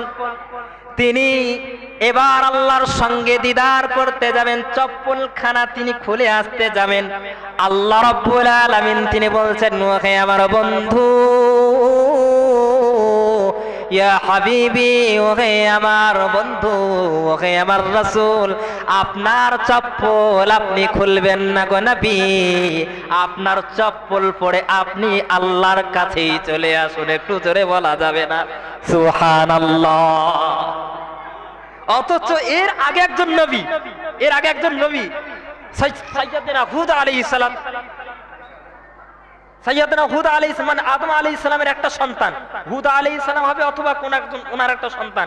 তো উনি কিন্তু উনাকে আল্লাহ রাব্বুল আলামিন তিনি জান্নাতের আগে একবার তিনি বলেছিলেন যে জুতা আরোহণ করে উনি চলে যেতে চেয়েছিলেন। আল্লাহ পাক বলেছিলেন, ওহে পয়গম্বর, তুমি জুতা খুলে এসো আমার কাছে, আমার দরবারে জুতা খুলে এসো। কিন্তু নবীজির ক্ষেত্রে তিনি বললেন কি, ওহে আমার রাসূল, ওহে আমার হাবিব, আপনি আমার কাছে জুতা পরে তারপরে চলে আসুন। আল্লাহ পাক জিজ্ঞাসা করেছেন নবীকে, নবী, আপনি যে আমার কাছে আসলেন, কি নিয়ে এসেছেন? মেহমান যখন যায় কারোর কাছে, আচ্ছা বলুন বাবজি, আমি আপনাদেরকে আসার সাথে সাথে প্রথমে সালাম দিয়েছি না দিইনি? সালাম শান্তি, মানে শান্তির একটা বার্তা দেওয়া হলো যে আসসালামু আলাইকুম, আপনার বা আপনাদের প্রতি শান্তি বর্ষণ হোক। এখন আল্লাহর নবী স্বয়ং শান্তিদাতা তো আল্লাহ, কথাটা ভালো করে বুঝবেন, শান্তিদাতা তো আল্লাহ, আর আল্লাহ পাককে সালাম দেওয়া এটা কোনো মানেই হয় না। তো নবীকে আল্লাহ পাক জিজ্ঞাসা করছেন, ওহে আমার হাবিব, কি নিয়ে এসেছেন? বিশ্ব নবী আমার বললেন, আত-তাহিয়াতু লিল্লাহি ওয়াস সালামাতু ওয়াত-তাইয়্যিবাতু। আল্লাহ রাব্বুল আলামিনকে তিনি বললেন, ইয়া রাব্বাল আলামিন, সমস্ত কথার ইবাদত, সমস্ত কাজের ইবাদত, সমস্ত মালের ইবাদত, ওগো আল্লাহ, যা কিছু আমি আমার ইবাদত বান্দেগি আমি করেছি শুধুমাত্রই তোমারই জন্য। আমি আপনাদেরকে বলেছি, মাথা শুধুমাত্র নত হবে একজনের জন্য, তিনি কে? কে গো? আরেকটু জোরে আওয়াজ দিয়ে বলা যাবে না তিনি কে? আল্লাহ। বিশ্বনবী আমার এখানেও শিখিয়ে দিলেন, ওগো আল্লাহ, সমস্ত কথার ইবাদত, সমস্ত কাজের ইবাদত, সমস্ত মালের ইবাদত ওগো রব্বুল আলামিন আপনার জন্য। আল্লাহ রাব্বুল আলামিন তিনি এবার বলছেন, আসসালামু আলাইকা আইয়ুহান নাবিয়্যু, আসসালামু আলাইকা আইয়ুহান নাবিয়্যু, আপনার প্রতি আল্লাহ পাকের শান্তি বর্ষণ হোক। আমি আল্লাহ, আমার শান্তি আপনার প্রতি বর্ষণ হোক। আইয়ুহান নাবিয়্যু ওয়া রাহমাতুল্লাহি ওয়া বারাকাতুহু, আল্লাহ পাকের রহমত আপনার প্রতি বর্ষণ হোক, আল্লাহ পাকের বরকত আপনার প্রতি বর্ষণ হোক। রাহমাতুল্লাহি ওয়া বারাকাতুহু, আসসালামু আলাইনা। নবীজি আমার তিনি বললেন, ওই সিদরাতুল মুনতাহা আল্লাহর সঙ্গে দিদার করতে যাওয়ার পরেও নবীজি তার নিজের উম্মতদেরকেও ভুলে গেলেন না। তিনি বললেন, আসসালামু আলাইনা, ওগো আল্লাহ, আমার যত উম্মত রয়েছে আপনি তাদের উপরে কি শান্তি বর্ষণ করবেন না? আল্লাহ রাব্বুল আলামিন সেখানেও খুশি হয়ে গেলেন। একটু জোরে বলা যাবে না সুবহানাল্লাহ? আল্লাহ রাব্বুল আলামিন তিনি বলেন আসসালামু আলাইনা ওয়া আলা ইবাদিল্লাহিস সালিহিন। আল্লাহ রাব্বুল আলামিন তিনি বললেন আমি শান্তি দেব কিন্তু নেক বান্দাদের উপরে, যারা আমার সৎ বান্দা। আল্লাহ রাব্বুল আলামিনের এই কথা শোনার সঙ্গে সঙ্গে নবীজি আমার খুশি হয়ে গেলেন। আর ওই জায়গায় জান্নাতের ফেরেশতা রিজওয়ান তিনি এবার সঙ্গে সঙ্গে তিনি এবার সাক্ষ্য দিলেন, আশহাদু আল্লাহ ইলাহা ইল্লাল্লাহু ওয়া আশহাদু আন্না মুহাম্মাদান আবদুহু ওয়া রাসূলুহু। আমি সাক্ষ্য দিচ্ছি যে আল্লাহ ছাড়া কোনো মাবুদ নাই, এবং আমি আরো সাক্ষ্য দিতেছি যে হযরতে মুহাম্মদুর রাসূলুল্লাহ সাল্লাল্লাহু আলাইহি ওয়াসাল্লাম তিনি হচ্ছেন আল্লাহর প্রেরিত পয়গম্বর। নবীজি আমার খুশি হয়ে গেলেন। নবীজিকে এবার গিফট দিলেন, হাদিয়া দিলেন। হাদিয়া আল্লাহর সঙ্গে দিদার হয়ে গেল, নবীজিকে এবার হাদিয়া দিচ্ছেন। কি হাদিয়া? নবীজিকে আল্লাহ পাক হাদিয়া দিচ্ছেন 50 ওয়াক্তের নামাজ। কয় ওয়াক্তের নামাজ গো বাবজি? বলেন কয় ওয়াক্তের? 50 ওয়াক্তের নামাজ নিয়ে নবীজি এবার ফিরে আসছেন। চতুর্থ আসমানের সাইয়্যিদিনা মুসা আলাইহিস সালাতু ওয়াস সালামের সঙ্গে সাক্ষাৎ। মুসা আলাইহিস সালাতু ওয়াস সালাম বললেন, ইয়া রাসূলুল্লাহ ইয়া হাবিবাল্লাহ, ইয়া রাসূলুল্লাহ ইয়া হাবিবাল্লাহ। দ্বিতীয় আসমানে ইব্রাহিম আলাইহিস সালাতু ওয়াস সালামের সঙ্গে সাক্ষাৎ হয়েছিল। ইয়া রাসূলুল্লাহ ইয়া হাবিবাল্লাহ, আপনি বলুন আল্লাহ পাকের সঙ্গে যে আপনি দিদার করতে গিয়েছিলেন, আল্লাহ পাক আপনাকে কি দিয়েছেন হাদিয়া? বিশ্বনবী আমার বলেন, ওহে আমার ভাই মুসা কালিমুল্লাহ, আল্লাহ রাব্বুল আলামিন আল্লাহ পাক আমাকে খুশি হয়ে তিনি আমাকে মাত্র 50 ওয়াক্তের নামাজ দিয়েছেন। সাইয়্যিদিনা মুসা আলাইহিস সালাতু ওয়াস সালাম তিনি বললেন, ইয়া রাসূলুল্লাহ, নবী হে আপনাকে আমি অনুরোধ করি 50 ওয়াক্তের নামাজ থেকে আপনি আল্লাহ রাব্বুল আলামিনের কাছ থেকে কমিয়ে নিয়ে আসুন। মুসা আলাইহিস সালাতু ওয়াস সালামের কথা শোনার পরে তিনি 5 ওয়াক্তের নামাজ নবী আমার কমিয়ে নিয়ে আসলেন। আবার বললেন আরো কমিয়ে নিয়ে আসুন, আরো কমিয়ে নিয়ে আসুন। 9 বার নবী আমার কমিয়েছেন। কয়বার বলেন? 9 বার। 5 নং কত হয়? 45 ওয়াক্ত বাদ কত ওয়াক্ত বাকি থাকলো? 5 ওয়াক্ত বাকি থাকলো। আল্লাহ রাব্বুল আলামিন তিনি বলছেন বিশ্বনবীকে বলেন, ওহে আমার রাসূল, ইয়া রাসূলুল্লাহ ইয়া হাবিবাল্লাহ, ওহে আমার রাসূল, ওহে আমার রাসূল, ওহে আমার বন্ধু, আমি মহান রব্বুল আলামিন 50 ওয়াক্ত লিখে রেখেছি। আল্লাহর লেখার মধ্যে কোনো রদ বদল হয়? বলেন রদ বদল হয় না। 5 ওয়াক্ত নামাজ আমি কমিয়ে দিয়েছি, আমি আল্লাহ 45 ওয়াক্ত মাফ করে দিয়েছি। শোনো আমার রাসূল, যদি তোমার বান্দারা 5 ওয়াক্তের নামাজ যথাযথভাবে আদায় করতে পারে, 50 ওয়াক্তের নামাজ আদায় করলে যত নেকি হয় সেই নেকিগুলো আমি মহান রব্বুল আলামিন আমি দান করে দেব। বিশ্বনবী আমার খুশি হয়ে গেলেন। আল্লাহু আকবার, আল্লাহু আকবার। তারপরে নবীজি আমার সেখান থেকে আসলেন। রাত্রিবেলা হয়ে গেল ঘটনা আপনার, যখন সকালবেলায় ব্যক্ত করছেন মিরাজের ঘটনা, জান্নাতের ঘটনা, জাহান্নামের ঘটনা, সকল তিনি বলছেন। বলার সাথে সাথে আবু জেহেল কিন্তু খিলখিলিয়ে হাসতে শুরু করেছে। আবু জেহেল বলছে, তুমি গাল গল্প খুঁজে আর পাও না, কারণ এখান থেকে মসজিদে হারাম থেকে মসজিদে আকসা পর্যন্ত, মক্কা থেকে মদিনা পর্যন্ত 300 মাইলের দূরত্ব, 450 কিলোমিটার। সেই সময় প্রায় 2 থেকে 3 দিন লেগে যেত উঠে বাইতে যেতে। আর মসজিদে আপনার মদিনা থেকে নিয়ে মসজিদে আকসা পর্যন্ত 973 কিলোমিটার, 973 মাইল। 900 কত মাইল বললাম? 73 মাইল, মানে 1000 মাইলের দূরত্ব বেশি। তাহলে টোটালে 12, মানে 1200 মাইল। মানে দিনে যদি হেঁটে যায় তাহলে 7-8 দিন লেগে যাবে। তুমি এক রাত্রের মধ্যে মসজিদে হারাম থেকে নিয়ে মসজিদে আকসা গেলে, আবার তুমি বলছো মসজিদে আকসা সেখানে নামাজ পড়েছো, সমস্ত নবীদের সঙ্গে সাক্ষাৎ করে আবার তুমি প্রথম আসমানে গিয়েছো, দ্বিতীয় আসমানে গিয়েছো, তৃতীয় আসমানে গিয়েছো, 7 আসমান যাওয়ার পরে আল্লাহর সাথে দিদার করেছো, জান্নাত দেখেছো, জাহান্নাম দেখেছো। এটা বিশ্বাস হয়, এটা কি তোমার সাহাবাদেরকে আমি বলবো? নবীজিকে বলছেন, নবীজি আমার বলছেন হ্যাঁ বলতে পারো, কোনো অসুবিধা নাই তো। বলছে দেখো মোহাম্মদ বলতে বলছো কিন্তু, বলছে হ্যাঁ বলো। বলছে কাকে বলবো? বলছে আবু বকরকে গিয়ে কিন্তু বলবো। বলছে হ্যাঁ অসুবিধা নাই। আবু বকর সিদ্দিক রাদিয়াল্লাহু তাআলা আনহুকে গিয়ে ধরেছে, ইয়া আবু বকর, ইয়া আবু বকর। আর-সিদ্দিক লকাবটা এখান থেকে এসেছে, আবু বকর আর-সিদ্দিক রাদিয়াল্লাহু আনহু।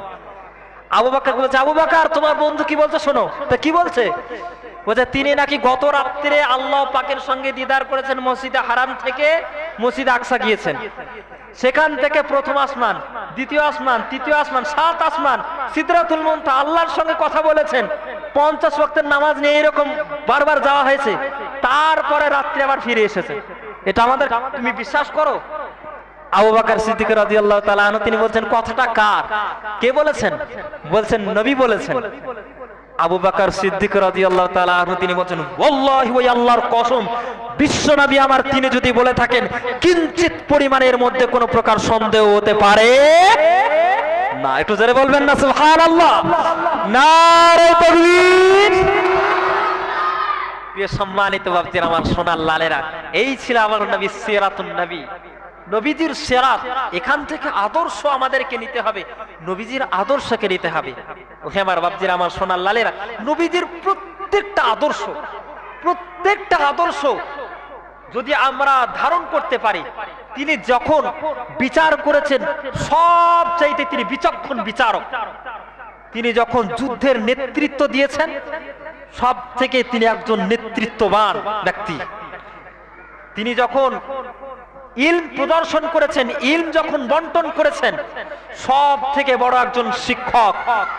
তিনি যখন সাংসারিক জীবন পালন করেছেন, মানুষ অবাক হয়ে যায়, একটাই মানুষ এতটা ক্যারেক্টার হতে পারে কি করে? আল্লাহ পাক আপনাকে কয়েকটা আপনাকে ভালো ভালো প্রতিভা দিতে পারেন। একজন মানুষের মধ্যে আল্লাহ রাব্বুল আলামিন শত শত প্রতিভা দিয়ে দিয়েছেন। একটু জোরে বলুন সুবহানাল্লাহ। তিনি যখন সাংসারিক জীবন পালন করতেন, ওহে আমার আব্বাজিরা আপনারা ভালো করে শোনেন, মায়েদেরকে কখনো কোনো সময় যদি তরকারিতে লবণ কমও যদি হয়ে যায়, এই লবণ কম হলো কেন, ওই ধুমধাম কিল, এইরকমটাও করা যাবে না। যেমন ভাবে মায়েদের, যেমন ভাবে বাপেদের স্বামী ভক্তি করতে হবে, আপনার স্ত্রীর দেখভাল করার দায়িত্বও হচ্ছে আপনার। আল্লাহ পাক বলেছেন ওয়ারিফু বিল মারুফ, তার সঙ্গে তুমি সুন্দর করে আচার আচরণ করো। নবীজি আমার সেটাও তিনি মায়েদেরকে ভালো করে দেখিয়ে দিয়েছেন। একটু জোরে বলুন সুবহানাল্লাহ। নবীজির আদর্শের কথা আমি কি বলবো আপনাদের। উনি যখন ছোট্ট বেলায়, এই যে মা হালিমার কথা বলছিলাম না, মা হালিমা তিনি একবার নিজের কোলে দুধ পান করাচ্ছেন, বলছেন আজকে আমার সন্তানকে 2 স্তনের দুধ পান করাবো। কিন্তু 2 স্তনের দুধ পান করাতে পারেন না, 1 স্তনের দুধ পান করছেন, 1 স্তনের দুধ পান করেন না। মনে মনে ভাবেন কি ব্যাপার, আমার ছেলের কি হলো? ডাক্তার বাড়ি নিয়ে গেলেন, হাকিম চিকিৎসকের বাড়ি নিয়ে গেলেন। তা উনি বলছেন যে না, বাচ্চা তো সুস্থ আছে। নবীজি আমার কিসের জন্য দুধ পান করেন না 1 স্তনের, আর 1 স্তনের দুধ পান করেছেন কিসের জন্য?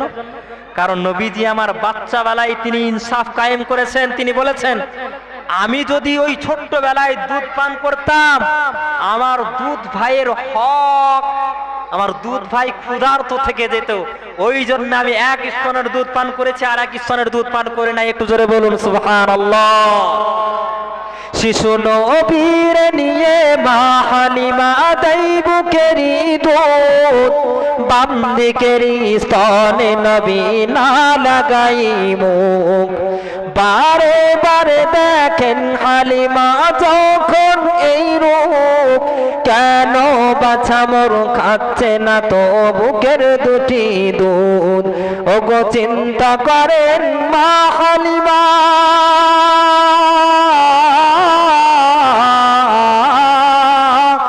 ওগো চিন্তা করেন মা হালিমা, এই মনে করে শরীরে বুঝি রোগ ধরেছে, যাই ডাক্তার ঘরে। ডাক্তার বলে শরীরে তোমার কোনো রোগ নাই, ডাক্তার বলে শরীরে তোমার কোনো রোগ নাই।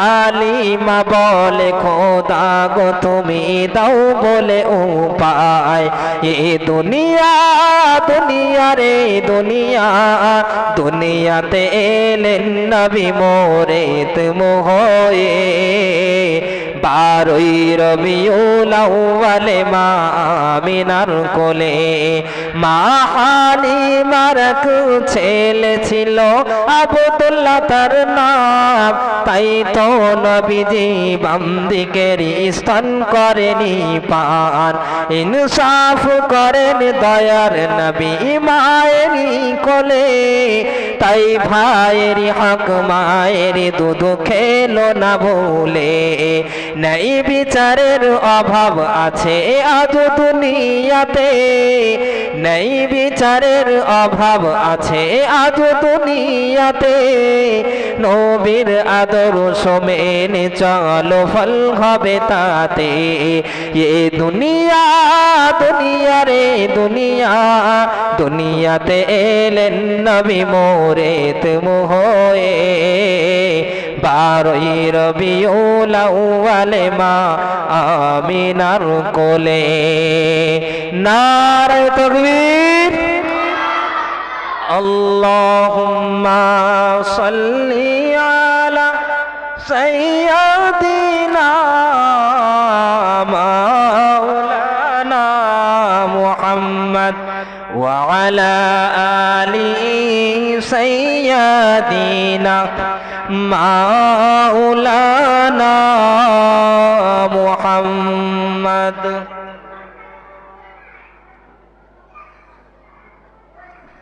যাই হোক প্রিয় সম্মানিত বাবজির আমার সোনার লালেরা দীর্ঘ প্রায়